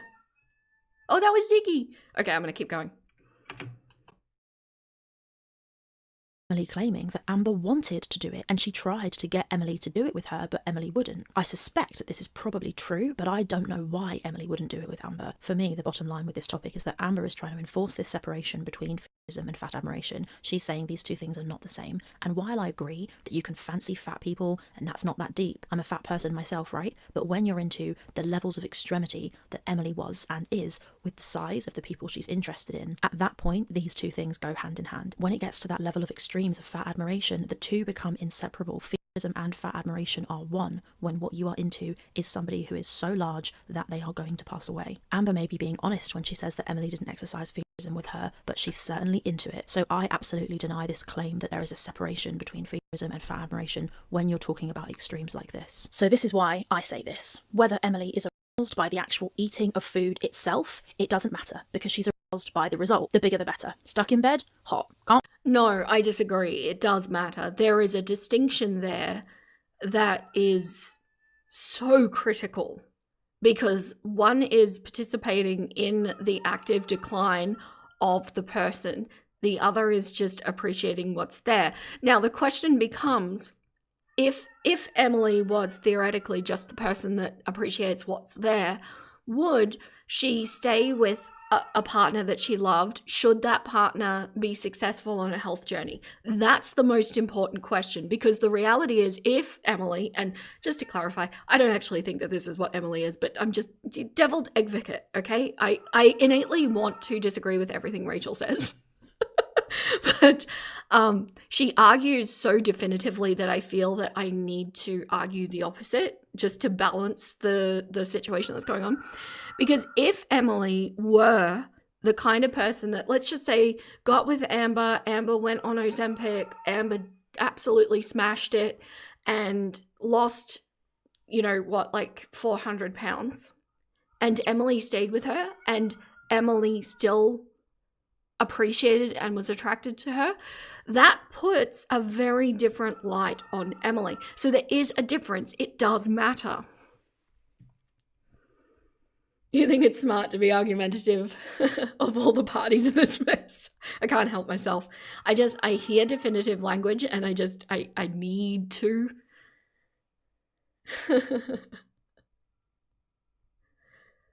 Now Vera is stealing your branding? Oh no! Devil's advocate. Sorry, cats. Although, to be fair, mine is deviled advocate. That's my thing. But can I just say also, LV, thank you so much for modding. You're doing such a wonderful job. I see you there addressing everyone that's coming and going, and I really, really appreciate that. My first official mod, everybody. So can we get some chicken butts for LV? Because yes. Can't walk? Hot. Bed baths required? Hot. She's into the result. She's into the weight itself. How do huge people get huge? Eating. So whether you're into the eating itself or not, if you're into the result, you're into the method. That's my opinion. I just thought it would be helpful to get that context. And you're wrong. In there at the beginning with all the proof and all the screenshots. As we go through this reaction, Amber's about to crash the fuck out about this whole feederism thing. I'm going to put relevant proof and stuff on the screen as we go, so you guys can keep it kind of in your minds. So once again, this whole live stream starts with a bunch of chat about the fake LCU drama that nobody cares about. They're trying to distract us from the Amber storyline, which is the only one that anybody is here for. We're going to watch the crash out, basically, from when Amber starts shouting the whole way through. So here we go. It made sense. You're boring as fuck, Fupa. That's all I gotta say. You sucked the show. I would fire you if I was your boss. Oh, too bad you're not my boss. Anyway. So I'm just going to come out and say it. I'm starting to like Fupa. She's actually pushing Amber. She's saying the stuff that she needs to say. And as you watch the stream, she keeps bringing up more points. And I reckon she's got somebody who's messaging her while she's live who's saying, mention this, mention this, mention this. Southern Benita, tell us your vanilla without telling us. These subcultures are extremely nuanced and the general theories of human behavior can't always apply. I wholeheartedly agree. But do you know what's funny? Rachel considers herself not vanilla, because she's made several snide comments towards Amber about, you can tell she's never had rough S. And she has been caught following Daddy, what's it called? It's like age play stuff. I've forgotten what the thing was called. So she doesn't consider herself to be so, yet she thinks like, but see, this is my whole argument about Rachel, is that Rachel cannot see outside of Rachel's own perspective. So Rachel's own experience applies to everybody.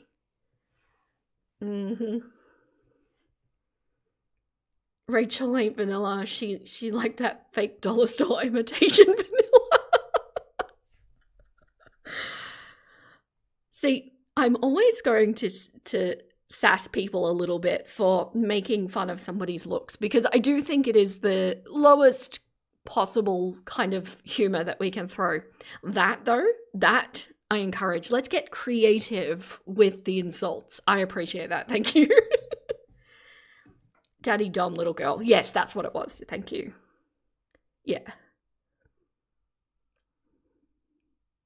Yeah, it was, yeah. Southern Benita, you're on both. I love that. Thank you.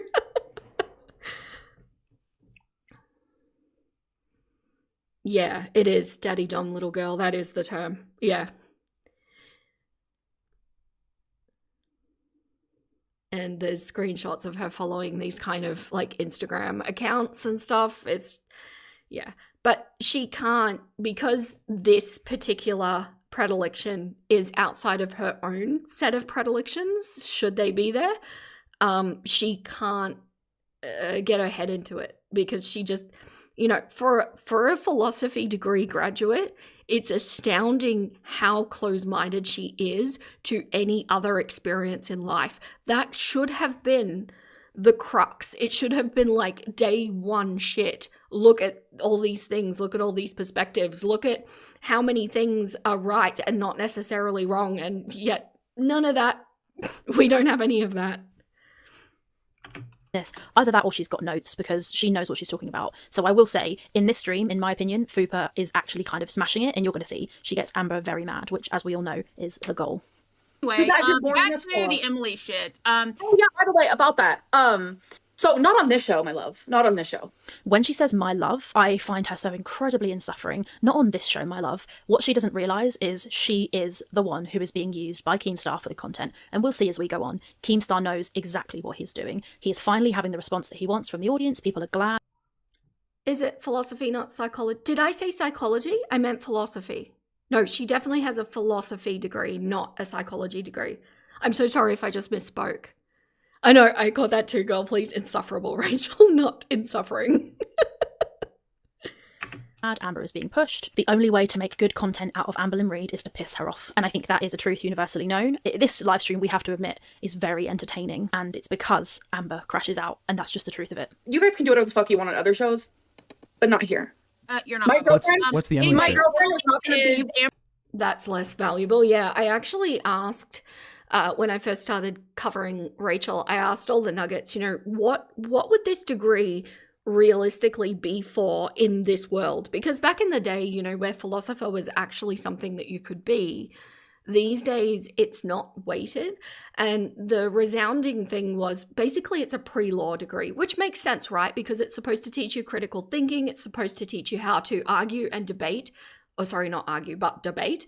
And it's supposed to basically set you up with the line of thinking that you would need to become a lawyer. But she never did that next bit.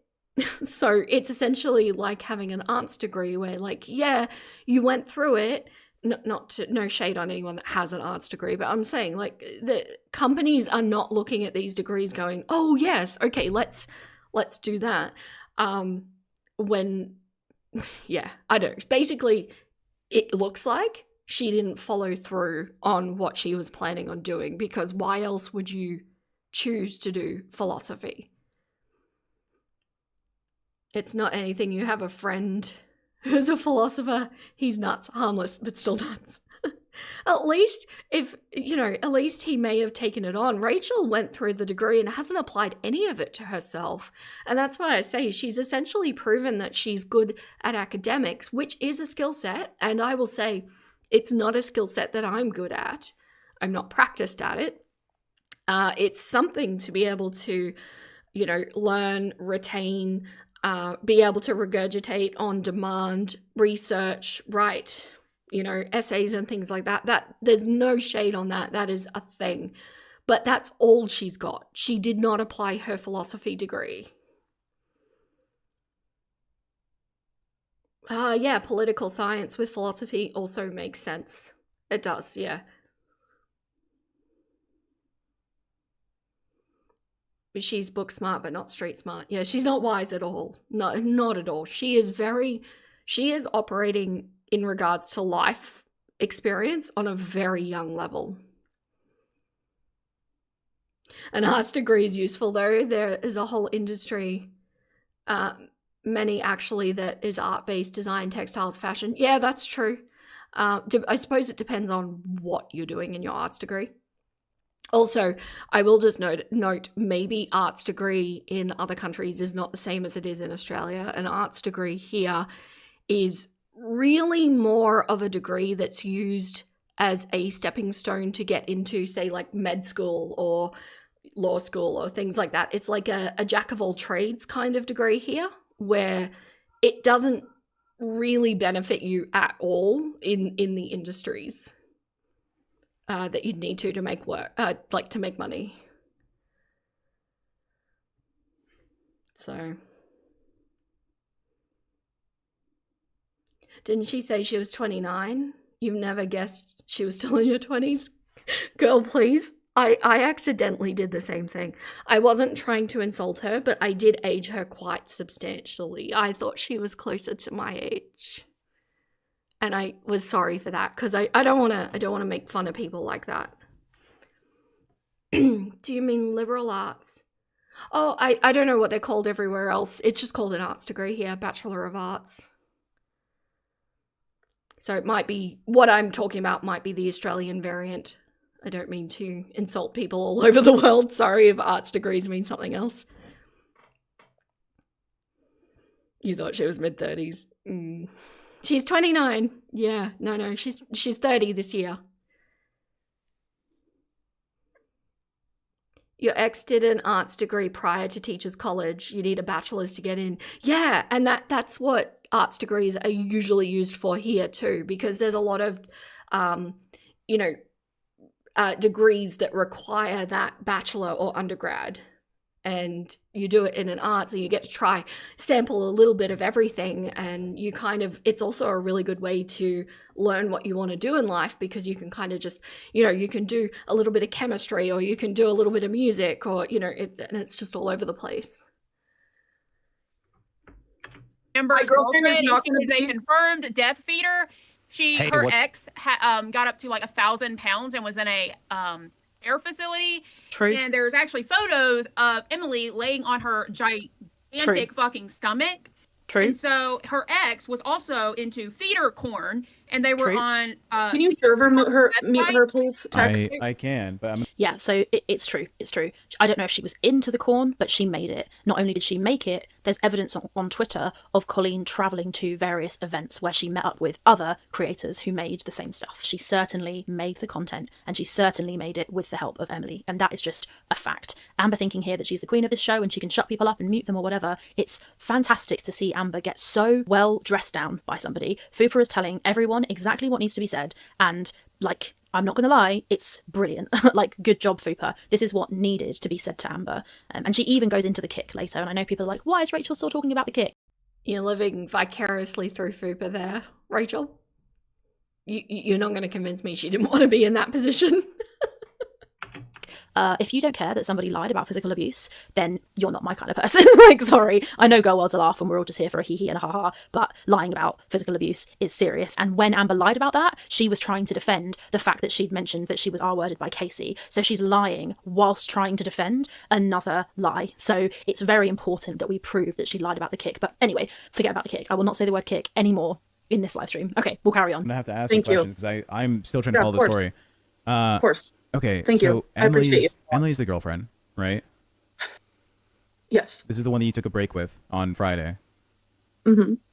She just quoted Zachary Michael. I have no doubt. If I have in question in my head if she's watching my content. I do not doubt at all that she's watching Zachary Michael's content. Amber screaming actually triggered your PTSD. It was interesting to you. I have a visceral reaction to the yelling on this show as well. Like, I actually find if I watch it for too long, it really starts to mess with my head, which is why I had decided originally not to cover it. But yeah, it's interesting, isn't it? Fupa has absolutely touched the poo with Shani and Rev. Apparently she was like offering them money or actually giving them money or something. How much do you want to bet she's going to say kick sometime later in this video? Oh, I would bet a lot of money on that. You have zero doubt she's watching me. Lying about abuse is bad, but flirting with a DV victim for the tea? Thank you so much for bringing that up, Iris. I do believe we haven't brought that to anybody's attention today. So yes, she did in fact flirt with a person that she called a DV victim to get the tea, of which, by the way, the tea was not tea. Like, Amber is a bad person who lies. We know that. Her one major scream recently really bothered you and made you feel sick. Was that in her crash out? I would believe that. You haven't forgotten. No, because I'm here to remind you on literally every video that that's what she did. And I'm not going to stop until she actually shows that she understands what she's done and is sorry for it, because it's appalling. And now, by the way, this entire video is dedicated towards dressing Emily down, who she called a DV victim. So are we humiliating DV victims too now? Is that what we're doing?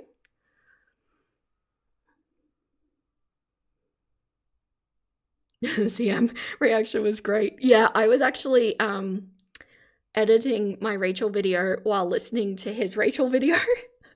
And I got through it and I'm like, ooh, I've gone softer on Rachel. Feel like water, baby. Thank you so much. Love your style. Why no foodie beauty coverage? In a word, or in a phrase, I should say, she is my mother. She is exactly like my mother. And I haven't quite gotten myself to the point where I can do that, because I feel like I cannot bring an unbiased view on her, because she's horrible. horrible woman. But yeah, no, thank you so much though. I'm not going to say it's out of the question in the future. I actually was about to cover her, and then all the animal stuff went down, and I just can't do the animal stuff anymore. It gets into my head, so yeah. But if you want a channel that does it, girl, please. I'm just saying. It's so funny you say that. You get echoes of your mum from 32. Oh, I'm sorry. I don't know, she truly disgusts you so much. Yes, and the way that she eats is also very much like my mother. Like, very much like her. Are you with Amber? Oh, no. Yeah, hey, LV, could we maybe link Girl Pleaser's... yeah, can we link Girl Pleaser's channel account? I'm all for the building up of Girl Please. And by the way, Girl Please, I am aware that you are not watching Charlie Gold's stream for me right now, and I feel so honored, like deeply honored. It's just funny that she said, I don't want to talk about this. I'm not talking about Emily. Emily is not going to be LCU content. But she then allows an hour, at least, of content about Emily. And it shows that she's desperate. She doesn't have another job. Most reactors, including myself, have other jobs. We have other stuff we do. This is just a thing we do on the side, right? I could stop this today. Amber doesn't have the freedom of having another job. So she has to sit here and do this. She doesn't have the personal dignity to say, you know what, fuck you guys, I'm not talking about this. I'm out, and just quit the LCU. Despite threatening it, she can't, because this is how she pays her bills, because of her weight, because she can't get a normal job, which is what this all kind of comes down to. Although I say Amber's weight is boring and it's the least interesting thing about her, it certainly informs other areas of her life, and her mobility is a massive part of that. If she wasn't so fat, she could get a normal job. Dating somebody who likes her in this state is not going to help her get herself out of this situation, which is why when she first started dating Emily and everyone discovered what she was into, it was such a big backlash to Amber, and people were getting on her side. They were saying, Amber, wake up, do not date a feeder. But Amber lied about it like an idiot. One thing I've learned about the Girl World audience is they will give... You were over there for like 30 minutes. You truly love smaller channel live streams, but don't tell anyone. Honestly, Charlie has been so incredibly supportive of my channel. She would probably be okay with it, I'm guessing. Thank you so much, LV. I really appreciate that. Please go follow Girl, please. She has a wonderful channel over there and covers foodie if you're into it. I've been binge watching her content very recently, and it's hysterical to listen to. Give you some good fucking feedback. If she just listened to the advice that, for example, Karina Kaboom has been giving her this whole time, she wouldn't be in this situation right now. But the truth is, Amber has no self-respect. Oh, I wonder what Karina Kaboom would say about Rachel's content. Has she covered her? I haven't seen it. Rachel, what do you think Karina Kaboom's advice would be to you? Just out of interest. What do you think her advice would be about touching the poo?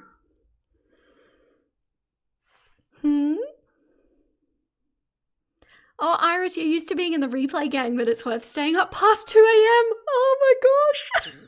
Thank you so much. Please do look after your sleep though. But that's amazing. Thank you.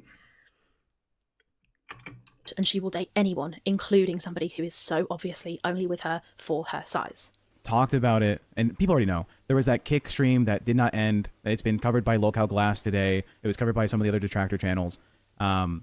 We talked about how it might be healthier to break up with this person, that they're kind of very mean towards you and they don't respect you. The chat. Yeah, so we're not going to be talking about this.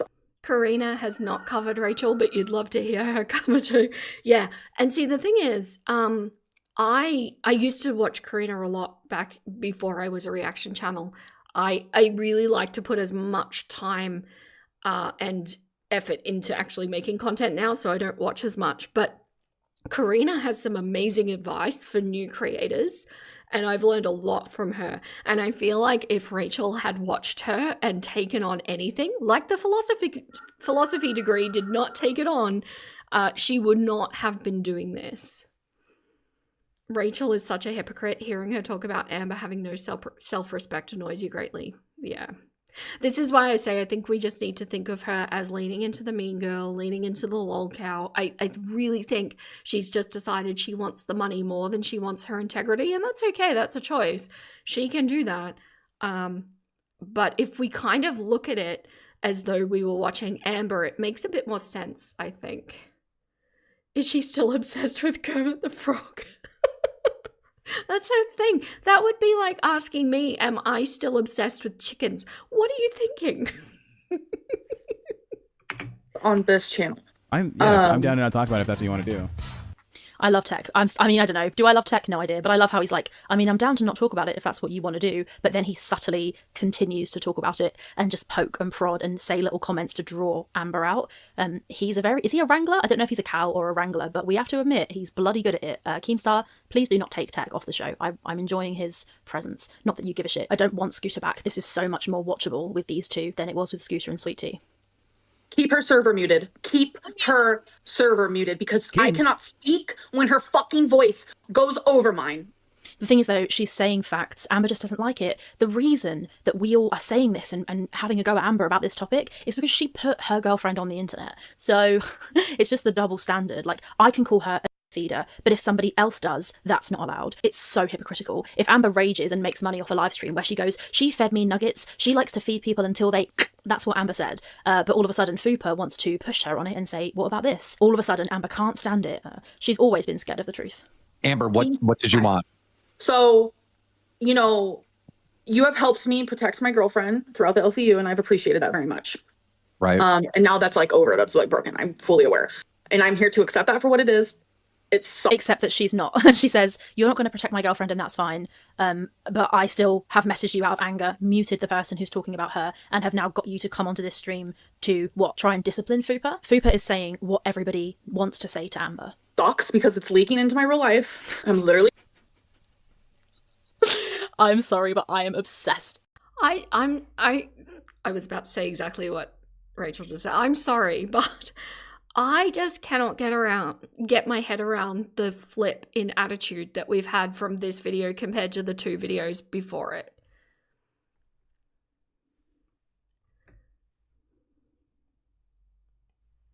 So, like, pick a lane. It's super weird. It's like, which one? Is she a victim or is she what's on the screen kind of at the moment? Like, it's bizarre. I'll see you, Lightning. Thank you so much for coming in. Thank you. Fantasize more about being in Fupa's place, Rachel. I know, Mono. I agree. I agree. With Fupa putting Emily as a death feeder, not only in capitals, she's bolded that. I mean, just kind of iconic. I'm gonna start crying. Can you also turn off her camera? Can you... Imagine being so controlling. Can you turn off her camera? Do as I say, please. If you want to tell people what to do, they have to at least be into it. Also turn off her camera. I want her not to exist in this moment, please. I can't turn off her camera for you. That's on your end. Okay, kick her. Actually, I'll do that. Hold on. Let me kick her. Hold on. Oh my god. How the fuck do you kick? Can you kick her off the server? Okay. Oh, well, okay. Listen, So, Amber. But when Amber. it comes to this channel, I know. I mean, this show, not happening. I know, but hear me out. Hear me out. This is too fucking much for one individual. This is not... Just quit then. Just quit. Quit. Just leave. If you don't like it, quit. You were invited into the LCU because you are a lolcow. You are a lolcow because of the way you've behaved on the internet, and a massive part of the way you've behaved on the internet is how you've treated your exes and how you've... Yes, Rachel? Yes. It's not necessarily the truth. She cares about her image that she's created for herself, that she is afraid will get shredded. It's become everything. Amber is nothing without it. Yep, you too, Rachel. Rachel has definitely gone back to normal smugness now. It took a while for her to get back. Yeah, I think that makes sense too, because I think she was in a transitionary period of not fully knowing where she wanted her channel to go. She was probably getting a lot of hate, which would be difficult to deal with no matter who you are. I imagine it would kind of seep into your psyche. But now she's comfortable and she is being who she is. So yeah, the smugness has returned. That is good news for us though, because many more massive cluck-ups will be on their way. But like I say, I'm not sure that this one is over yet. I think we're still in the same one.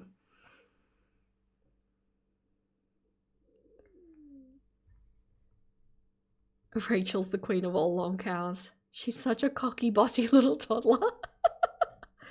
She'll bend the truth to suit her needs, yes. crashed out and lied about them. So you can't join the LCU and then be surprised when you're expected to act like the lolcow that we all know you are. Not happening here. I understand that you're upset. It's not happening. Oh my god, not me turning into Amber. I just went to like mock her. I'm sorry. I take that back. I didn't mean that. How embarrassing. Fupa is just Lean into it, baby. Just like embrace it. Keep going. stop for a minute. One second, I'm just going to take a bite of this. Just want to keep Emily interested.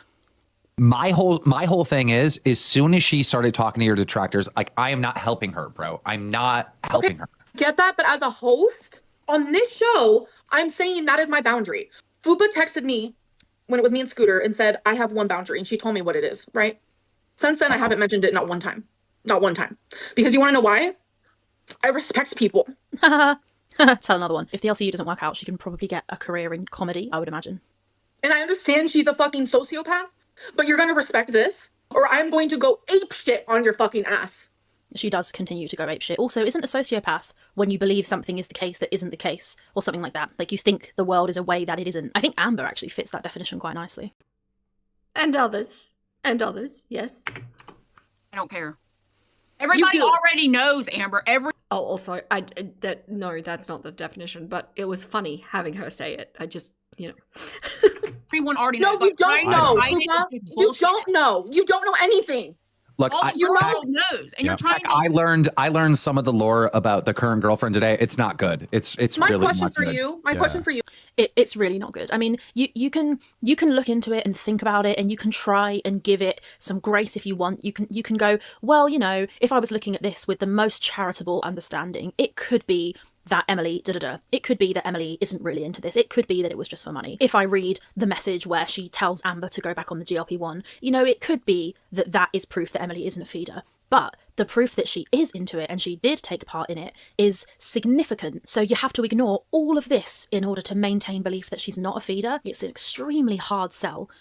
And either way, as I've said at the beginning of the video, I don't fucking know, but it makes no difference anyway. You're a scumbag regardless, but it's very hard to argue with photos like that. I mean, come on, if you're not into that, why the fuck are you making it? If your fiance is in bed with weight-related disease, why are you buying her Dominoes? Like, come the fuck on. She met Emily on Phoebe.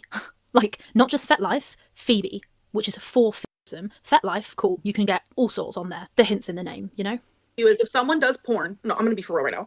If someone does porn of guys like shitting on their chest or something, do you think they also...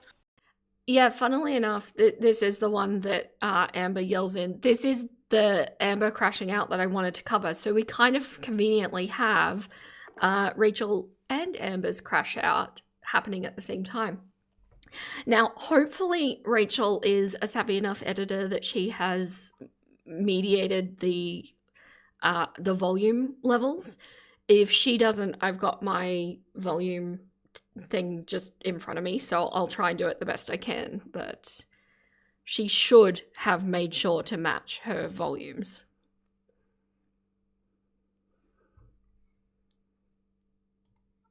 Do you think that they also do that in real life? Not all, right? Well, she was doing it in real life, though. Her sitting in the hospital bed, eating the brookie, was real life, So I'm pretty sure that on Emily's FetLife or Phoebe or her account somewhere, 5, it said lives it 24/7. It was like there's like a section and she put that she lives it 24/7. So yeah, it's not looking good. The things that you are seeing. I don't get the point. I'm about to fucking tell you the point. People do adult content. It is 2026. People started it forever ago, right? Right. So patronizing. Oh, so fucking patronizing. What you see online is the only thing that you know, right? So of course you guys are going to look at this and be like, oh, okay. So this is who this person is. No, Amber, that was her fucking job. Amber, I'm only concerned this with the fact... This person needs to be respected. I wouldn't... Are you seeing Tech lifting up his whatever the fuck that food is? That is so funny. I'm sorry, but that's funny. That's funny. Not date someone who wanted me fatter. Well, Amber, yes, you would. You absolutely would date somebody who wanted you fatter. And this is the thing, the sort of little difference between they want me fat, they want me fatter. The doesn't really matter. When you're 500, 660, in my opinion, pounds, it doesn't really matter. It doesn't really matter if the person's dating you because you're fat or because they want you fatter. You're already going to die from your weight. So if they're into... So all of this that she's saying, how does this make Amber no one's victim? How does this equate? So Rachel is being incredibly insincere in one or both of these videos. She believes one of these things. Which one is it? Now we can't tell because she's gone in so vehemently on both topics at this point. You're gonna die from heart, stupid. You're in a mood. The mood is welcome here, Isabel. Rachel is too angry for this to not be personal. I agree, and I felt that in the previous video that I reacted to as well, where it's like, why are you so in this? I don't, outside of like the animal stuff, you could probably tell that I get very heated when the animal mistreatment comes up, but I don't feel this fiery against anyone that I cover. I'm not that involved. There's a distance. She was lying then, but which then we don't know. Yes, exactly. Fupa's words before Amber loses it, everyone already knows. Okay, cool. I'm here ready with my volume 2. Everyone's watching. Hopefully Rachel did the right thing by monitoring the volume in her video, but we'll find out. To you, it's already sick. Like, it is, right? Am I wrong? Am I on Lonely Island or am I living in Manhattan right now? That's the second time I've used that Bob the Drag Queen reference on this channel. But seriously though, like, come on, right? Does it really matter if she wants you to chew and swallow food? She's already getting off on you sitting on her while she does her business, you know? It's just the weight increase of it all doesn't really even make that much of a difference. Amber, let me finish this. The only concern that I have is that your current girlfriend has betrayed you, and I'm not going to protect her anymore. Okay, but I'm saying on this show, it's not happening. Now you're It's literally happening right now. backtrack though. Yeah, but how can I stop that? How can I stop that? If Fupa wants to talk about it, how can you stop that? You're the fucking boss, you dumb fuck. And as the boss, he knows exactly what the people want to see. He knows what gets the views and what gets the engagement. He knows what you bring to the table, Amber, and it's this, which is why he would never stop it. He's not stupid for all his various faults. Keemstar is right about this. This is how you get the most out of Amber. Piss her off and stick her on camera. It works, right? It's been working. You're the boss. Yeah, but I can't stop anything. This is like Savage Situation 2.0. So fucking, like, I genuinely think that you love getting, you get off on this shit. Like, it's sick. Not really. It's genuinely sick. Not really. You care more about I feel like, because I haven't actually watched this Crash Out video, so I don't know what's coming. I can actually feel like my heart rate elevating, and I'm waiting for it, and it's stressing me out. Keem has been going after Amber for a while. Yeah, he's been watching her for a while. He knows the money he could make off of Amber. Yet he has clocked up a few times, though. He has. For a guy from Kentucky with an accent, your brain goes in circles switching between Rachel's British accent and my accent. Do we sound the same to anyone? Like, the fact that we're side by side probably helps, but a lot of particularly Northern American nuggets have thought that I was British.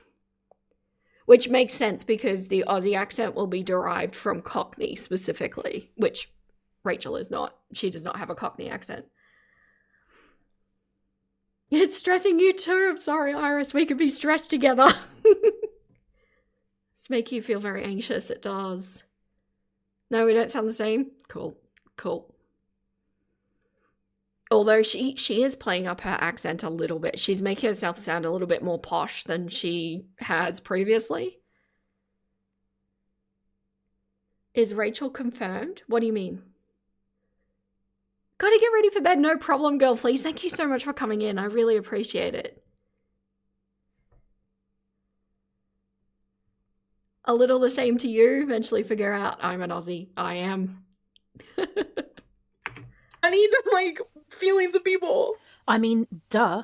What did you... I mean, that's not good, but, like, what did you expect? Did you think you came on the LCU to have your feelings stroked and coddled?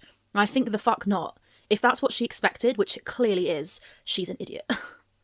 That's not true. I care about entertainment. I care about, like, the people that are watching these shows are actually entertained and they're not bored, you know?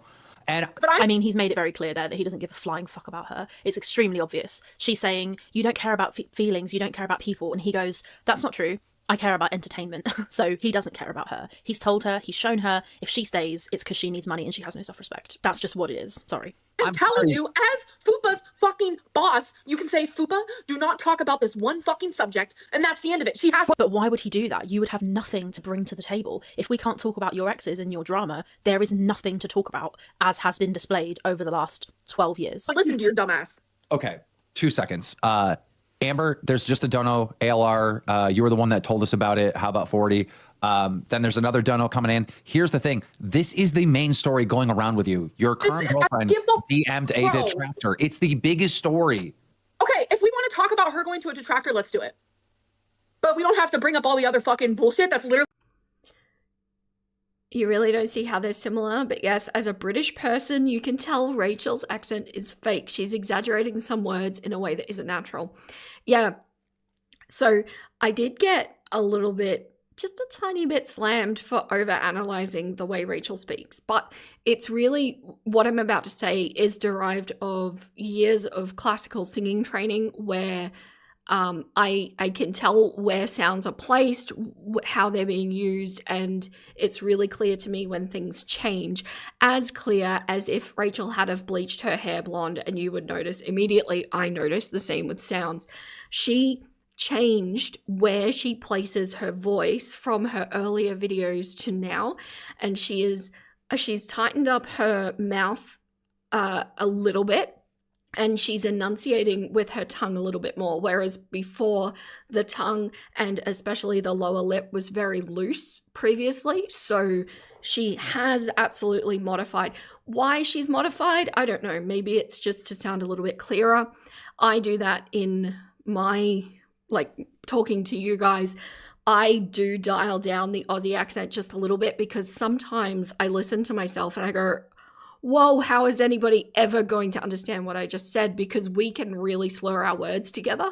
So maybe it's just that. I don't know. It may not be sinister, is my point. She looks pissed right now. She does. Vera, you're educated. We know the difference. You're also street smart, for lack of a better word. I've lived a lot of life. I have. Don't dial it down, it's lovely. No, Isabel, you need me to not slur to understand me. You really do. Aussie accents can get a bit much. Where are my Aussie nuggets in the chat? They can tell you.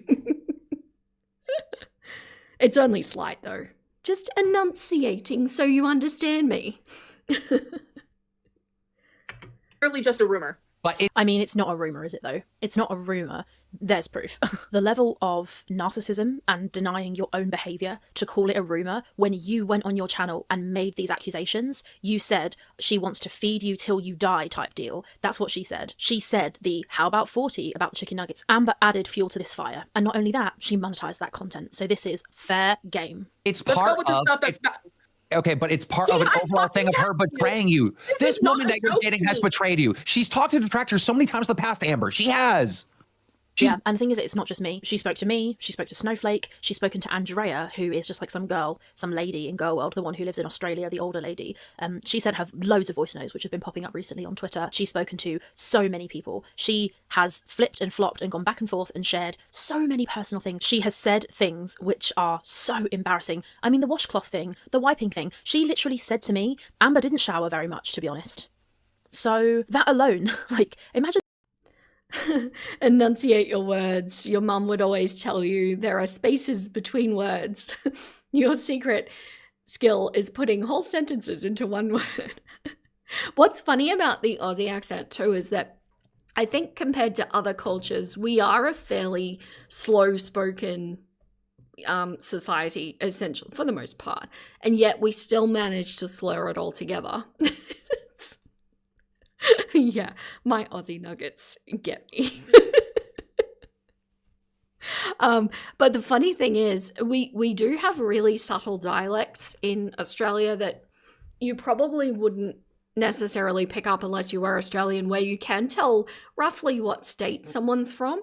But I think my enunciating has hidden where I'm actually from, and people always think I'm from Melbourne, which I'm not sure how I feel about that. Sorry, Melbourne Nuggets. I'm sorry. The betrayal, and then to still take that person back, crazy. Like, at this point, I'm not protecting her from real criticism that your current girlfriend deserves for betraying you. I'm sorry, but this does not have to be on my show. This is my show. This is where I come to do my job and to, have the drama, have the whatever, but also have fun. I do not want to dread coming here, and it is becoming that.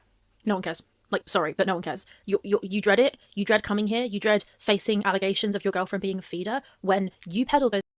Sorry, side conversation here, joke. You can tell when someone's from Northern Territory. You can. Come on.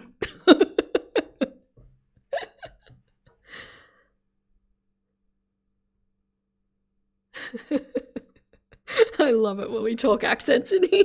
It just makes me giggle.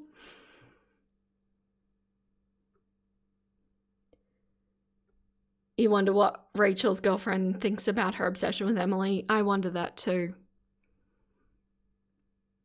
You can clock Tasmanian, Victorian, and Queensland accents easily. Then I need to know, Ren, where do you think I was brought up?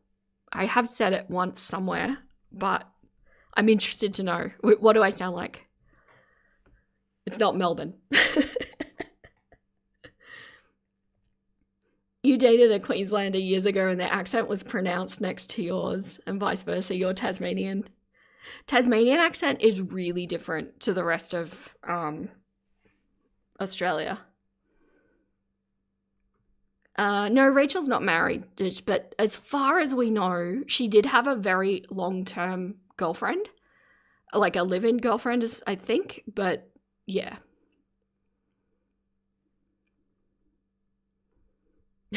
I'm from Australia. You're clever. You're clever. Those allegations, you lied about it, you added to them. You can't be mad when they get brought up. She just hates the consequences of her actions. It's like that meme. Oh look, if it isn't the consequences of my own actions. You keep moving the goalposts.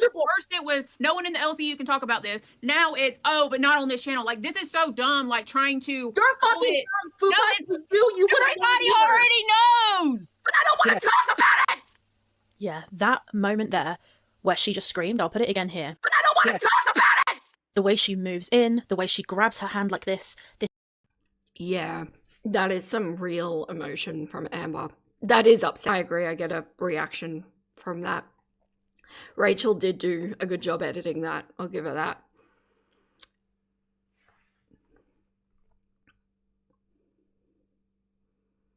But yeah. Twice. Yeah. Maybe BPD rage. It's I don't think she fakes that. I really don't. I think that's real. I think she's really this upset about it. And Rachel's caused this. Regardless of what you think about Amber. That's not good. You hate feeling empathy for Amber, but that's rough. Yeah, I'm with you there, warrior. That was real Amber. Yeah. I can only imagine what it would be like being in an argument with her. That kind of thing would cause me to shut down immediately. I wouldn't be able to deal with that kind of thing. But Rachel's caused this. Rachel inserted herself into a relationship and caused this. She does have anger issues, for sure. No, and what's worse, Betty, is imagine having arguments with her with that, but she follows you everywhere. No matter how far you try to get away from her, it follows. Good movie, by the way. How can anyone have respect for her with behavior like this, even with supporters? How did they see no issue with this? I honestly don't know. I don't know. Imagine a teenage Casey being screamed at like this. Yeah.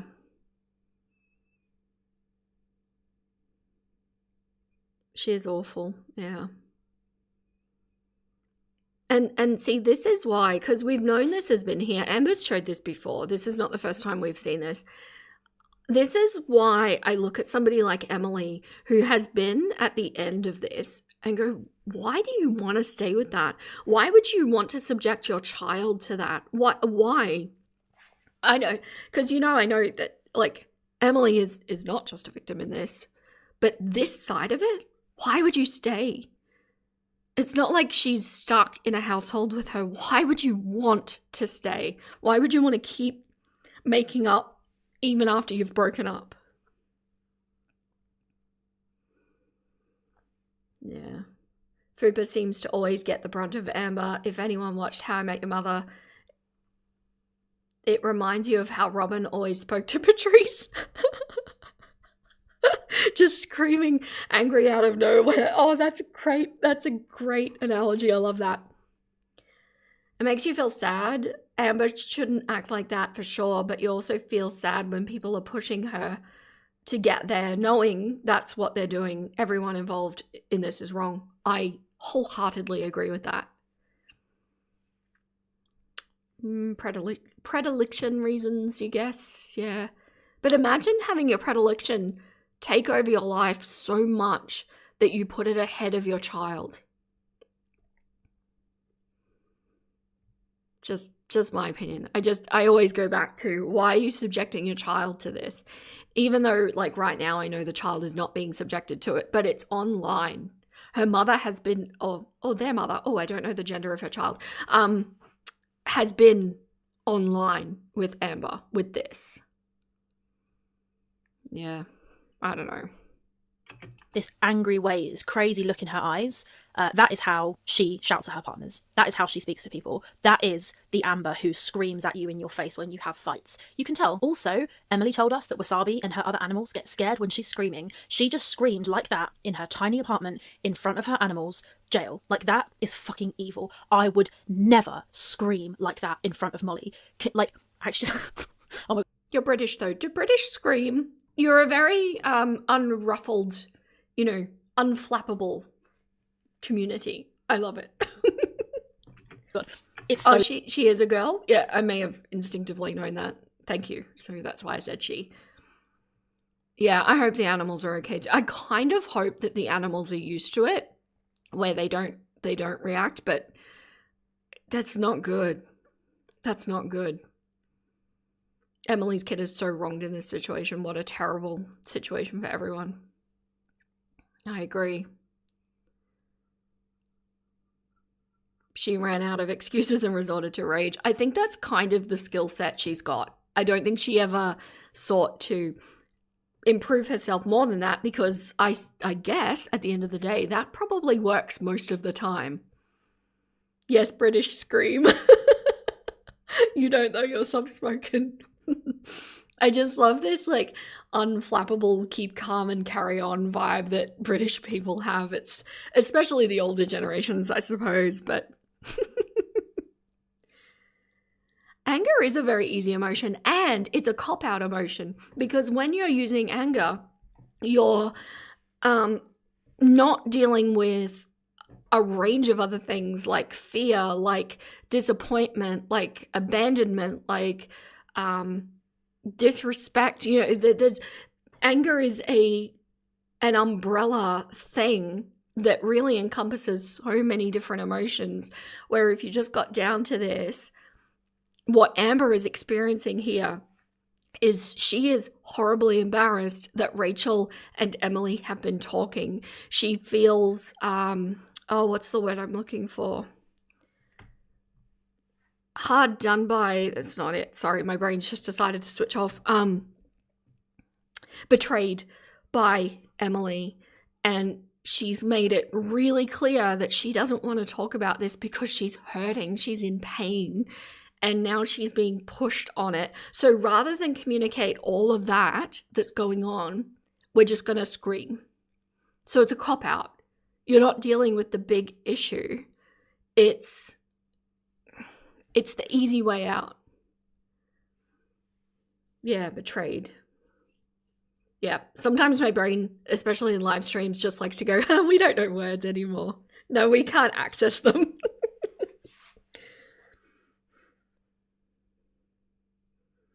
Yes, exactly, pain in the axe. Amber has also learned that this is how you shut down a conversation somewhere in life. Usually you'll learn this very early, because this is like a very rudimentary way of dealing with conflict resolution. But the problem with Amber's Arrested Development is she is not seeing that functional adults actually need a much broader set of coping mechanisms to deal with life and people in that life. And so she's taken everything that worked for her as a child and everything that served her and got her through that situation, and has just continued it from there. And it probably did serve her really well young. I could see that, you know, being alone and scared in foster systems, having substance addicted parents, and this would serve, because this is very much a I'm going to be so prickly you can't get to me kind of situation. But the lack of learning that you really need more as an adult is concerning, and ultimately a disservice to herself. Amber is a bully. She uses her anger to get her way. Yeah. But only because she hasn't learned any other skills. If she had have put some skill points into actually learning how to communicate how you're feeling, or how to accommodate for others' needs and things like that, then, you know, it's just a really rudimentary set of skills that we're looking at here. This is why you feel for the child. Yeah. Not saying anger isn't useful or necessary, but don't use it as a cop-out. I agree. There's absolutely a place for anger, but not in a situation like this. She's feeling backed into a corner, right? So she's lashing out. Where a little bit of, even if she said, you know what, I've made this really clear. You are choosing to violate the boundaries that I've set up, so I'm no longer going to participate in this live stream. That would be a really mature way of dealing with it. And then just leave, because they're not respecting her boundaries, so why would she respect theirs? Just go. It's fine. You're an adult. You get to choose that. Fight, flight, freeze, or fawn. Yep. And most of the time she chooses fight, but not always.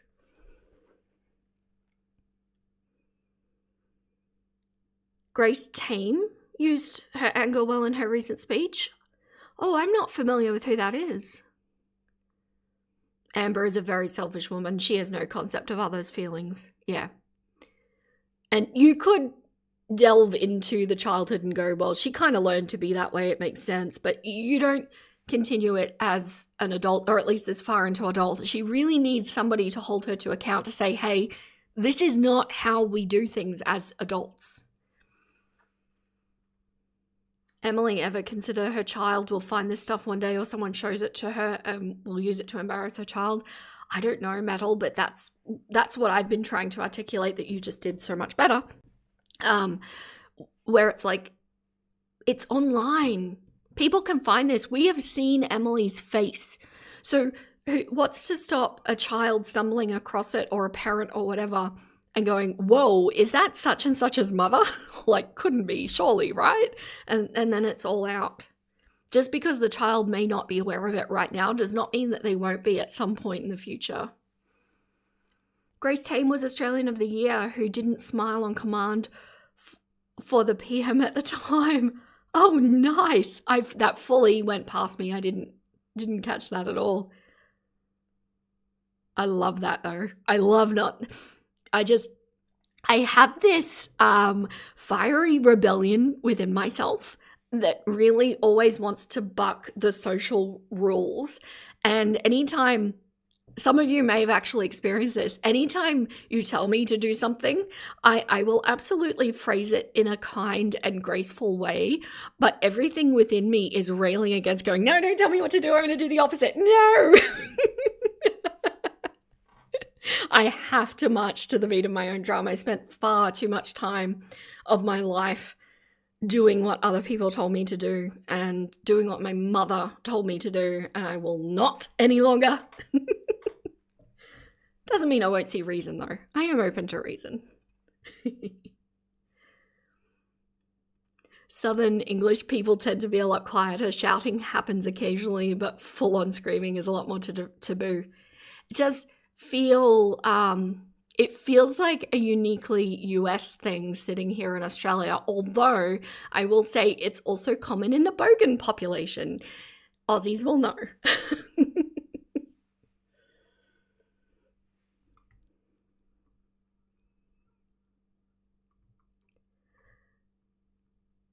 Fuba placed a boundary and Amber keeps threatening it throughout this stream.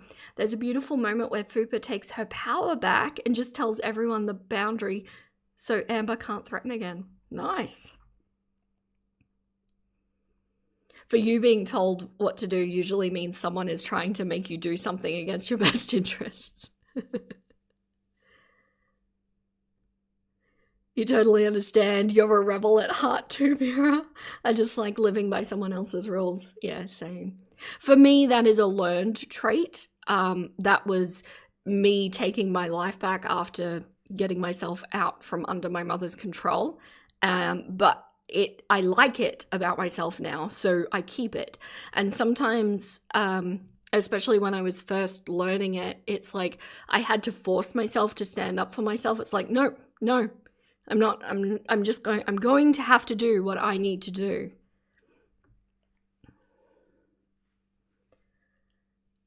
You imagine Aussie rage like I was having a succulent Chinese meal guy.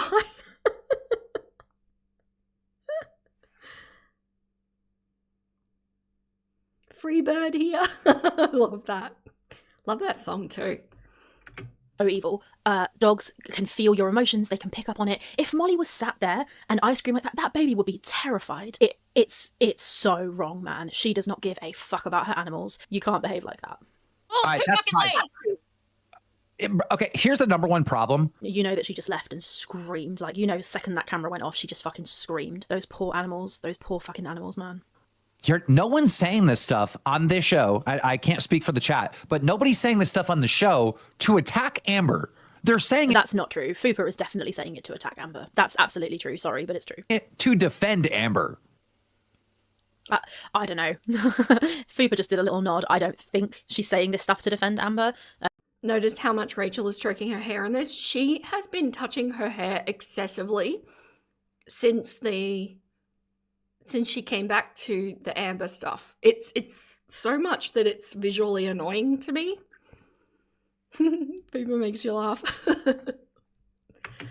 Defend her from what? Her feeder girlfriend? Maybe on some level Fupa wants to see her get away from Emily to keep her safe. I don't think anyone here is trying to defend Amber, to be honest.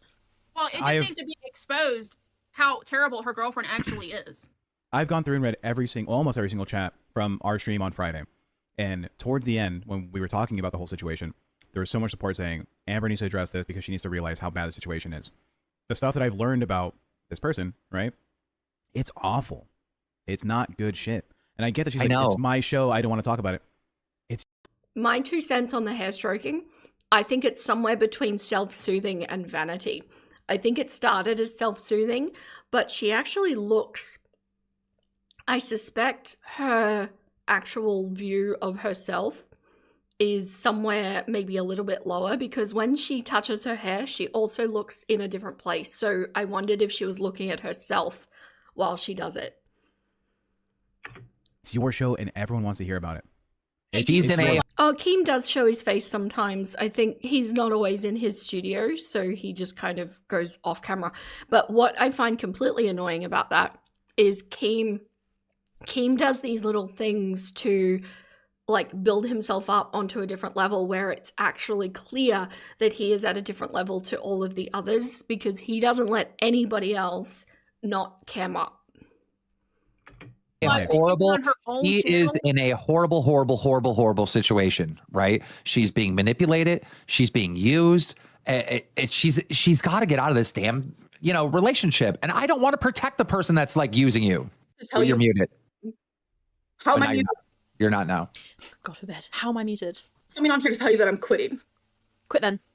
Oh, look, there's another 4.5 hours of content afterwards where she doesn't quit. She's so fake. Don't. Like, I've genuinely had fun here, but I can't do it anymore. I can't.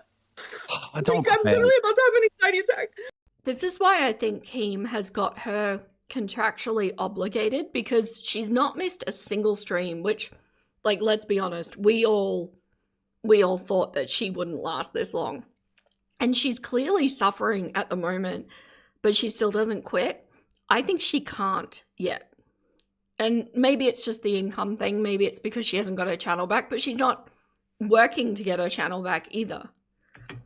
I can't. But like, Keem knows that she can't quit. She's got bills to pay. She can't order DoorDash if she's not making videos. Her channel's not remonetized. So she has no choice. She has to be here. And that's the tragedy of it. That's the hardest, weirdest part about this whole thing. She has to be here. She's being exploited. She's exploiting herself. The whole thing is sad. Do it. And I'm being so authentic and real. She's being so real, guys. Fuck. Can't. You guys talk about Scooter not respecting me. You thought it was K. Diddy? That's what Charlie Gold calls him. Appropriately. Keem is a lot of things, but he's pretty business savvy. Yes, I hate it, but I do credit him with a lot of at least calculated savvy. I do actually think he's operating on a higher intelligence level than those that he employs. He's not infallible. He has made mistakes. He's probably not quite the manipulative genius that he thinks he is, but he's pretty damn good. He's pretty good. You agree, Vera? Definitely smells of contracts and NDAs. Yeah, there's something, just because she's acting out of character, so that makes me think that there's something else going on. Whether it's just the money, whether it's contracts, whether it's both, I don't know. But like I say, what we do know, she's not been uploading on her channel, so if she does want to get out, and it is the money holding her there, she's not doing what she needs to do. She was looking into the viewfinder while she was chewing that food for 5 minutes. I do get the vibe that Rachel thinks she's quite attractive, which I would support anybody thinking they're attractive. I think that's great if you can get into that headspace. I wish she wouldn't show it quite as much.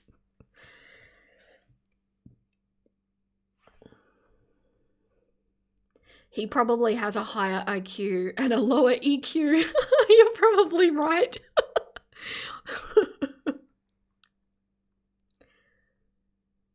Kima's got her stuck. She can't create her own content whilst working for the LCU. She's stuck.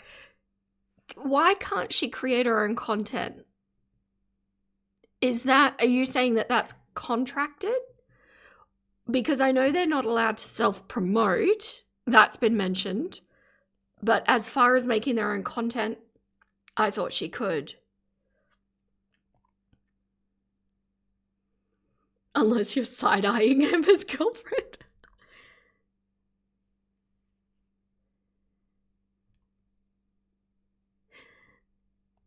Yeah, she brings up the NDA all the time. Yeah, I know. And that makes sense to me. You think she's getting cocky because she knows she's probably pissing off either Amber or Emily or both. Yes, and she loves that. Okay, I'm going to let this play. I'm just stepping away very briefly. Me, it's actually fucking Fuba and you, Keem. Fuck I'm them. mad. She doesn't respect herself. She's not respecting herself. Look at her. Just close your laptop and never do it again. Like, you have free will. You've got a say in what you do, and she's choosing to be there. I'm mad at what I've seen. Genuinely, fuck And this you know shit. that. You know that. I've told you privately, this pisses me off. It actually makes me mad that she went and emailed this detractor. I'm give a actually fuck. mad. This isn't are you in my relationship? Are you licking my clit, bitch? No, it's not you. Girl, Emily hasn't seen you in a year. Nobody is licking that. No, but So we're who somewhat fucking friends. cares? We're somewhat friends, right? Not And friends. You are not my fucking friend. okay, well, whatever. I'm not your friend, but we work together, co-workers then, right? And I'm pissed off. I feel No, like we're this not co-workers anymore. I'm here to tell you I am done. I am literally done. You're gonna have to find someone fucking else. I Come can't do this. on. No, I can't do this. I'm getting my fucking channel back in 9 days. I'm done. Interesting. The comment that she's getting her channel back in 9 days. Do we think that's true? If she is, then this is going to get even more interesting. I don't know, man. I don't know if she is going to get her channel back. She can certainly try. We'll see. He already went to her own channel and basically confirmed a lot of the shit.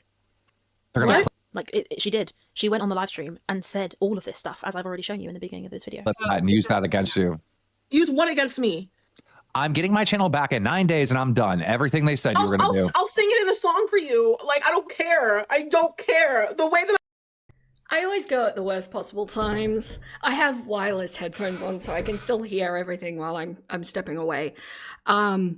Firstly, vulgar. Madam, no. Second, yeah, it is interesting that she's saying she's going to get her channel back in 9 days. The way the policies read, it doesn't say that you absolutely have to upload in order to be accepted, but like they've gone and flagged her channel as problematic. So problematic that they don't want to be seen to be making money off her. So she's gone and deleted, and I do actually think she's deleted her content at this point because it's not showing up grey anymore, you know, like we went through with Rachel's videos. They're just gone. So she's going to apply with nothing on there, and they're going to say, well, you were problematic, and now we can't actually see you doing anything that works on the platform, so what are we approving exactly? And that becomes a problem because they need to be able to see that you understand that you understand the policies and you've corrected your actions. So it's not going to be a like hard and fast denial, but it works against her, if that makes sense. She is reducing her odds of them saying yes. And do you want to cluck up that one last appeal or application? It's always Esuel in how she insults or relates. I know. It's weird. No watch time. Yeah. Amber's only content right now is the LCU stuff too. Yeah, and that's not great either. A lot of this is against TOS. So even if they took that into account, which they don't have to, you know, it doesn't look good. She's not doing... as always, she's not doing the right things.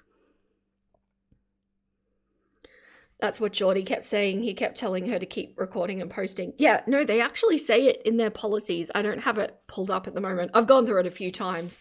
That, like, if they really want to see the content. So it doesn't even need to be a lot. It really could have been, like, for this time, a video a week and just make them all really clean, not problematic, and then there's stuff, but she doesn't want to work for quote-unquote free. Well, it's not though, because it's your own personal business, your own personal brand, and you're investing in the future of potentially getting it remonetized.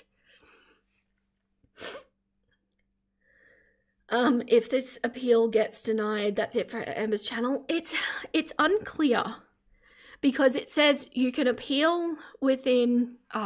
I'll let it play. I'll bring up the policies because it's interesting. And you know how I like policies. Here is abuse.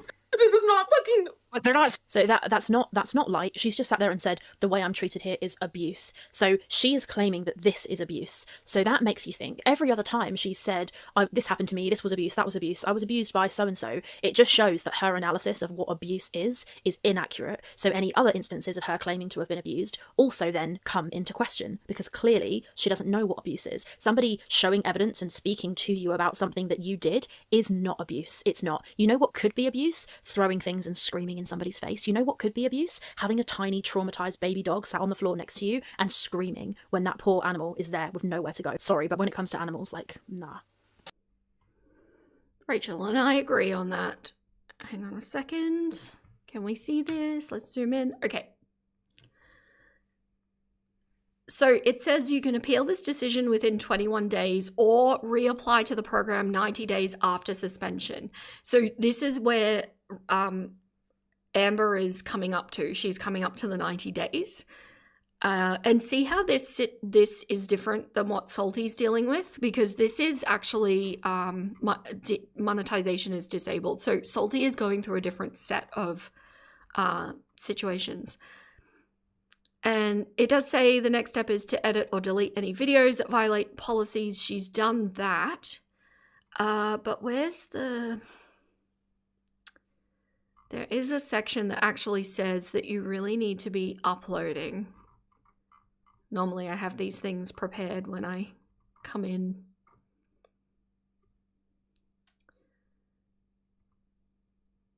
There.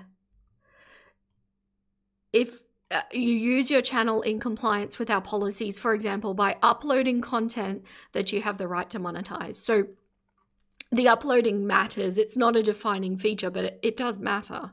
So after this, I don't know if the 90 days thing is just said and done at that point, but like there's no further instructions after the 90 days. So I don't know if they can continue to reapply every 90 days or there's no information on that. I would assume that if you're in there getting instructions from YouTube, like Amber will be told whether she can or not, but from the outside, yeah, it's just, I don't know.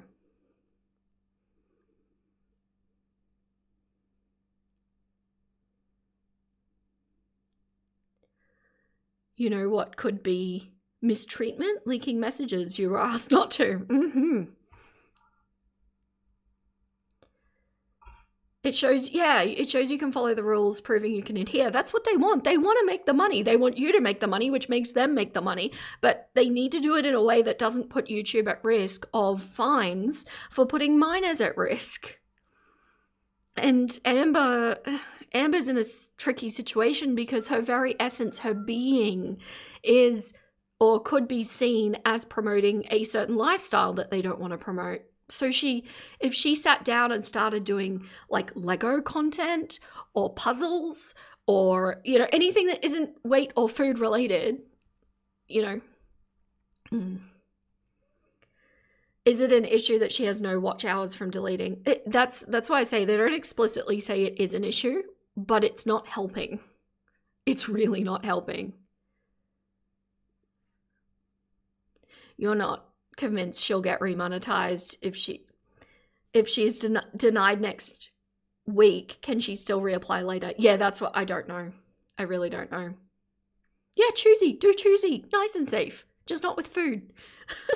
Anything but lifestyle. Exactly. She just needs to stay away from those topics. There's so much she could do. It's all over the different commentary channels. Look at Side-Eye Guy, doxed and strikes against him. Right. So, yeah, I don't know, but I don't think it's wise that she hasn't been uploading. I think it's not going to be doing her any favors if she wants to be remonetized, which I think she didn't bother doing the content because she was at the time feeling comfortable in this space. But now, as I said he would, Keem is upping the pressure on her, and slowly but surely she's in a pressure cooker, and now she's not liking it, but she's kind of clucked because she hasn't been uploading. To be honest, doing Legos would be a good rebrand. It could even be healthy for her. I agree. I think craft in general, like if she did anything like that would be a really good place to start. And maybe down the track, once things are more stable, she could try starting to introduce things and see how it's received by the platform. And, you know, there's lots of option there.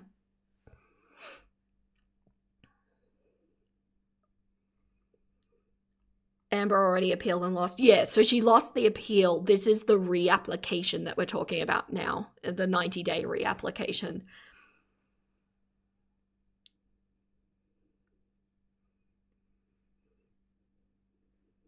She's rich and has the money to cover all of us. Maybe. I think, how do I say this delicately and safely for the platform? Ordering food via Uber Eats or whatever is expensive. Very expensive. Amber could literally make a channel named Choosy and just show her hands picking through a horde of ASMR style, and she could make money. Absolutely. I think that would be great for her. She just has no imagination. There's so many ways she could go.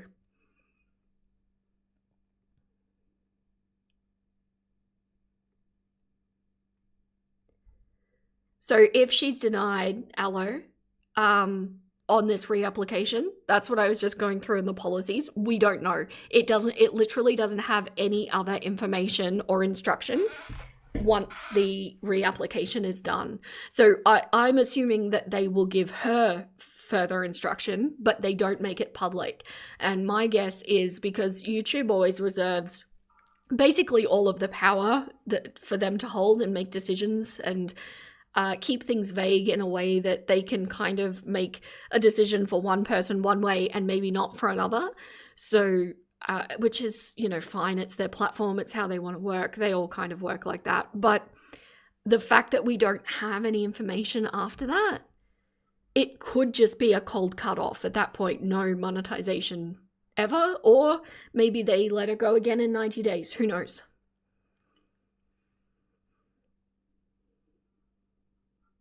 Yeah. Yeah, Porcelain. She could have done that without making money until she could reapply, but she decided to do LCU instead. Yeah, because that was making her money in the moment. It was incredibly short-sighted of her to do. Incredibly.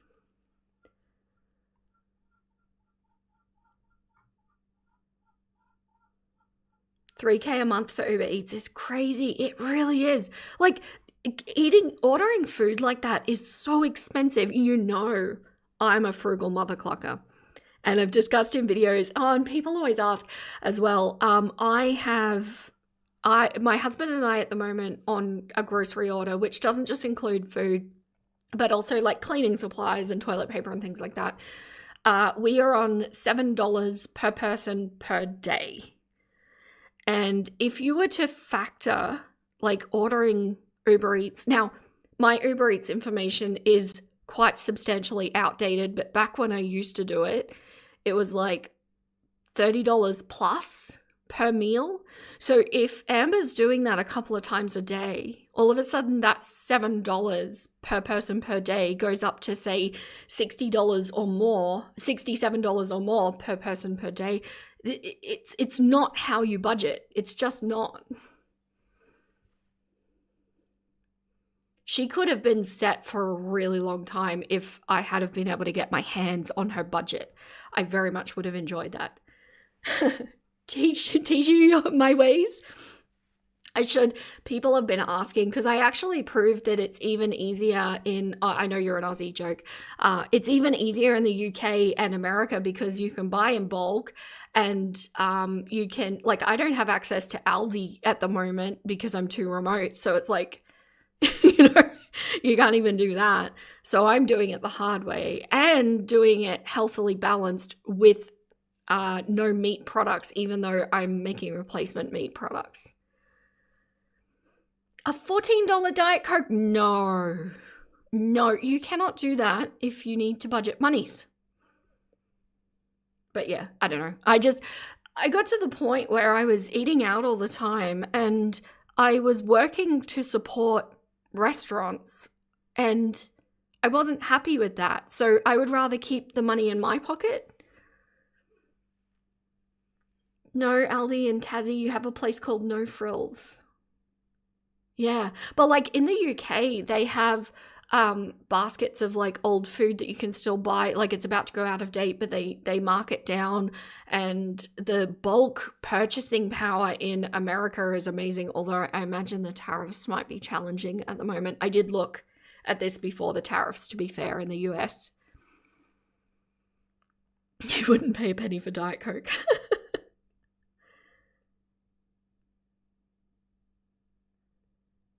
But yeah, $3K on food, unhealthy food, not even fresh farmers market food is literally crazy. It really is. It really is.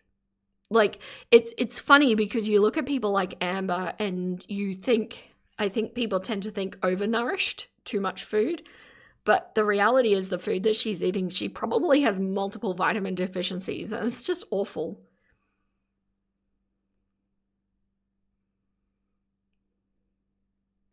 Inflation's not good here either. Just inflation, generally speaking. And Amber needed to be a lot more conservative with finances than she was. And I assume that's why she found the LCU appealing, because she was probably making enough where she could maintain her lifestyle, whereas getting a normie job, if she could get a normie job, would really require a lot of cutback. And Iris, you're right, Amber isn't good at dealing with having less. Yeah. But there's ways you can do it. And do you know the beautiful thing about people? Like, as a general rule, humans have a superpower that I think a lot of people really underestimate or ignore completely. And that is that we are so incredibly good at adapting. We don't like adapting. We hate the transition of change, but we're good at it. We are so good. And after a while, when you choose not to have something, or you remove something that used to be a little luxury or whatever, after a while you get used to not having it and you don't necessarily want it anymore. My husband and I are living so frugal because it would have been like 13 years ago or so, we were in a really, really bad financial situation and we had to make cutbacks. We had to do the bulk meal prep and not go out to restaurants and things like that. And after doing that for like a year, even though our financial situation changed, we're like, we don't want to shift things. It's fine the way it is, and then we can save the money and put it towards something that does matter, rather than having the takeout and things like that. So the adapting, we can really, really rely on that as humans. It is our superpower. From what I'm told. I know human things. Yeah, I know the situation in the US is really bad. I know that.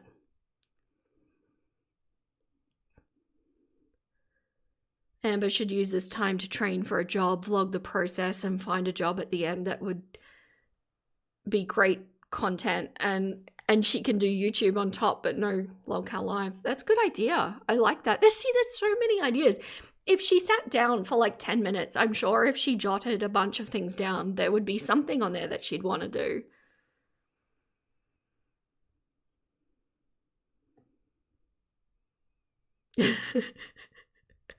I know human things is exactly what a chicken would say. I don't know what you're talking. Let's look.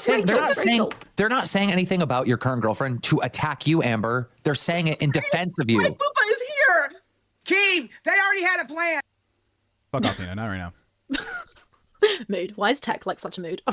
Fuck off, Tina. Not right now. Yeah, truly. Wait, you got to let her finish the sentence. Come on. Not on the number 2 show. That's what she said. You gotta let her finish the sentence. Again, Queens was wrong for that last night, but also it was just a bad timing. I have a lot of Amber reaction to go through. Back. I fucking hate this show. You want Scooter back? Come on, Amber. Let me talk! Listen, Keem, Amber and Scooter are already talking about leaving together. They're already gonna fuck you in the ass. Tell them that, bitch. How about that? Bitch! How about that? Bitch! My nuggets, I really don't like this woman. This woman distresses me and makes me feel despair for the future of humanity. I mean that in the nicest possible way. But I can't. I really can't. If Emma has the option to do anything she can't let her keep her lifestyle, she will do it no matter what. Yeah, that's what I thought too, Iris. We can skip through a bit, yeah. I don't like her. Side because you haven't given her your fucking quota of cuddles or whatever the hell. Disgusting. Okay, then I'll just talk my shit freely. She's been threatening to leave and quit ever since she came on this fucking show. And anytime she gets confronted with the real shit, she cuts her little fucking camera off and throws a little tantrum, and Scooter and Sweet Tea would kiss her ass and make her come back. True. I don't really give a fuck. I don't give a fuck if you stay here or you fucking leave. I would love for you to stay here, but that's your decision, and I really don't give a fuck. Go back to your boring ass channel then. You think all these people here are your actual friends, and they're fucking not, and so you got fucked over by being... That's absolutely true. They're all using her to make money. Nobody here is her friend. Nobody in the LCU is her friend. Keemstar's not her friend. She is a narcissist, I think. So I think that she thinks of herself in this grandiose way. She's interesting and funny and kind and clever, and we're all so blessed to spend time with her and watch her content and da-da-da. She sees herself in this way that is so wildly inaccurate, and Fupa's just telling her the absolute truth there. No. Just an observation. Rachel has just started doing this. She'll be like describing something and then go and da-da-da. This is not something she's done before. And I actually see it as a downgrade in her commentary because it's essentially her trying to make a point, but not being able to come up with the actual points that she wants to create. Does that make sense? There's something interesting going on there, and it's probably nothing. It's just an observation, but that's why you watch me, isn't it? Whoever she is, she sets off your internal stress. Yeah, same. They're so vulgar because being shock jocks is what they think makes money. Yeah, it's a thing, right? Like it's very 1990s talk show vibes mixed with a bit of WWE. It's a thing. It's been a thing for a while. It's not my thing. I really don't enjoy it, and I find it incredibly difficult to listen to. Especially when they get into that like monotone pitch screaming. I would rather listen to Rachel all day, really. Like seriously.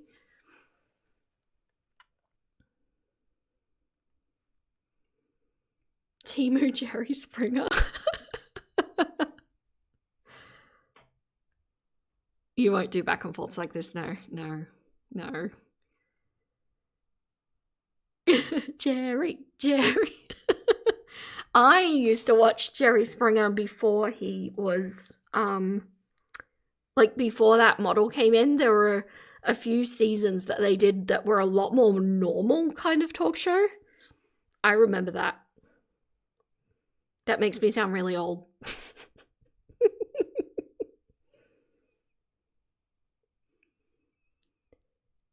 You think that's the reason Rachel removed so many videos is because the visible weight gain?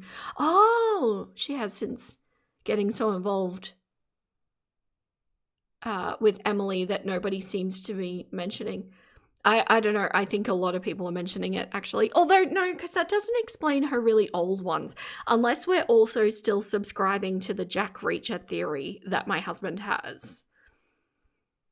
A little, deflection. You're 42, remember that, Jerry Springer, too. KY? We are not far apart in age. The lie detector determined Emily is a feeder. And the crowd goes wild. And then there's fighting on the stage. Jerry Springer is your guilty pleasures. You'd rather be caught watching Korn than Jerry Springer. That's hilarious. Lie detectors are a scam. Well, kind of. It's an art form, like body language analysis. Okay, let's do a little bit more because I need to head off very shortly. So let's just get in a bit more and then we can finish up. Nobody here gives a shit about her. No way. She's doing exactly what she's supposed to do on this show. Drive engagement, be dramatic, and ultimately make money for Keemstar. Naive as shit. Narcissists aren't naive, so that proves something, in it? That proves something a lot, don't it? You are not even a little bit. Naive. All these people thinking I'm just a fucking shit person, but really all it is anyone me having too many criticism fucking against feelings. you, then they're a fucking hater. Just people think that she's a bad person, but all it is her having too many fucking feelings. Can you imagine behaving like this and then being like, it's because I have too many feelings, it's my BPD, that's my excuse, I have BPD, I've lied about having therapy, I've lied about a diagnosis, but I've never actually been checked by a professional as to what is actually wrong with me, but I'll blame it on BPD. I'll behave like an absolute insolent idiot, but it's totally fine because I just have too many emotions. Please. Like, I literally can't even respond to you, so it's like, what is even the fucking point, bro? Like, I thought you said you weren't responding to me. Look, I love Fupa. Guys, I love Fupa, okay? I've said it. I'm starting to really like Fupa. This is a real fuck situation. That's interesting. That's very interesting. Sometimes I think because Rachel is... She's exhibited herself to be such an anti-woman woman. It kind of makes me side-eye her when she's nice to women. And so far we've seen her change her tune, or at least be very complimentary and very supportive of Milky. and now Fupa. And it makes me wonder if she's trying an angle or if she's trying to maybe clean up her image. I don't know. But there's something about it that stands out to me. And I'm not quite sure what it is. And I'm interested that she is doing that to Fupa because I'm pretty sure she wanted to be where Fupa is. So, I don't know. What do you think? Judge Judy is your guilty pleasure? Judge Judy used to be my guilty pleasure for a long time. That and Dr. Phil. And then Dr. Phil got weird.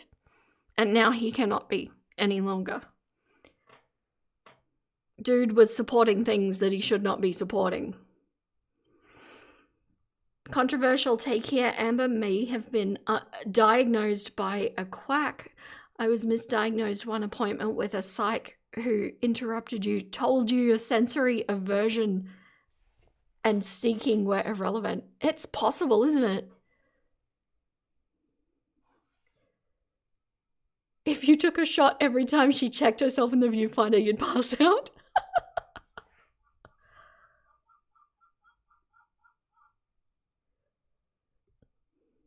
Fupa needs to run. Rachel is coming for her next.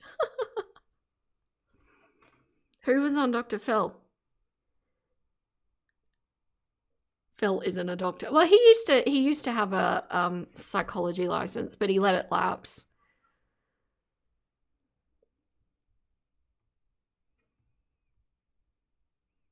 You wish you could go get Twinkie, though, for real. Us older girlies would get along fine, and she'd have so many buddies here. And we would go on walks and she could sniff all the critters she wants to. Oh, I love that. My heart hurts. Colleen was on Dr. Phil. I thought she was on Dr. Oz. Or was she on both? Very interesting how Emily always attaches herself to these public figures. Rachel strikes you as someone with a lot of internalized misogyny. Yeah, I agree.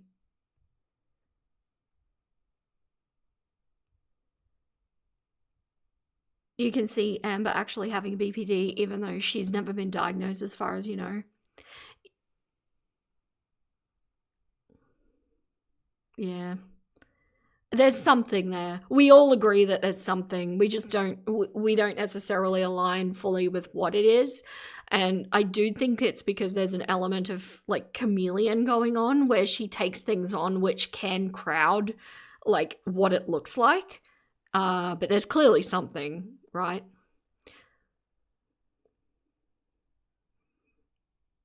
Emily wants to be famous, not infamous, unfortunately for her. The person who diagnosed Amber also diagnosed 2 other women at the same time with the same disorder? Really?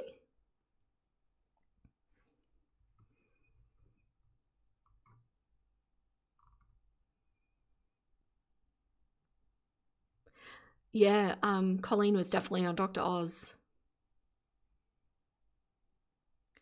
But, yes. So, we are going to need to leave it here. I am going to do a video on this video. I was thinking that her more recent releases wouldn't be video worthy and they'd just be live stream worthy, but like clearly this is going on and we've only gotten through less than half of it. So yes, although I think a lot of this can be cut out because Rachel's just like, she's not really doing anything. But yeah, I think it'll be an interesting video. But thank you so much to all the nuggets that have been in here, talking or lurking. I see you, and thank you, an extra special thank you to LV for modding, doing such a wonderful job modding this stream. And thank you so much to all of the future replay nuggets. I appreciate you too. But this was really fun. I look forward to these so much. I can't express. But thank you so much, everyone. I hope you have a good night, afternoon, morning, whatever it is you're experiencing. But that, my nuggets, is all the clocks I have left to give. Stay golden, my little nuggets, and I'll catch you next time.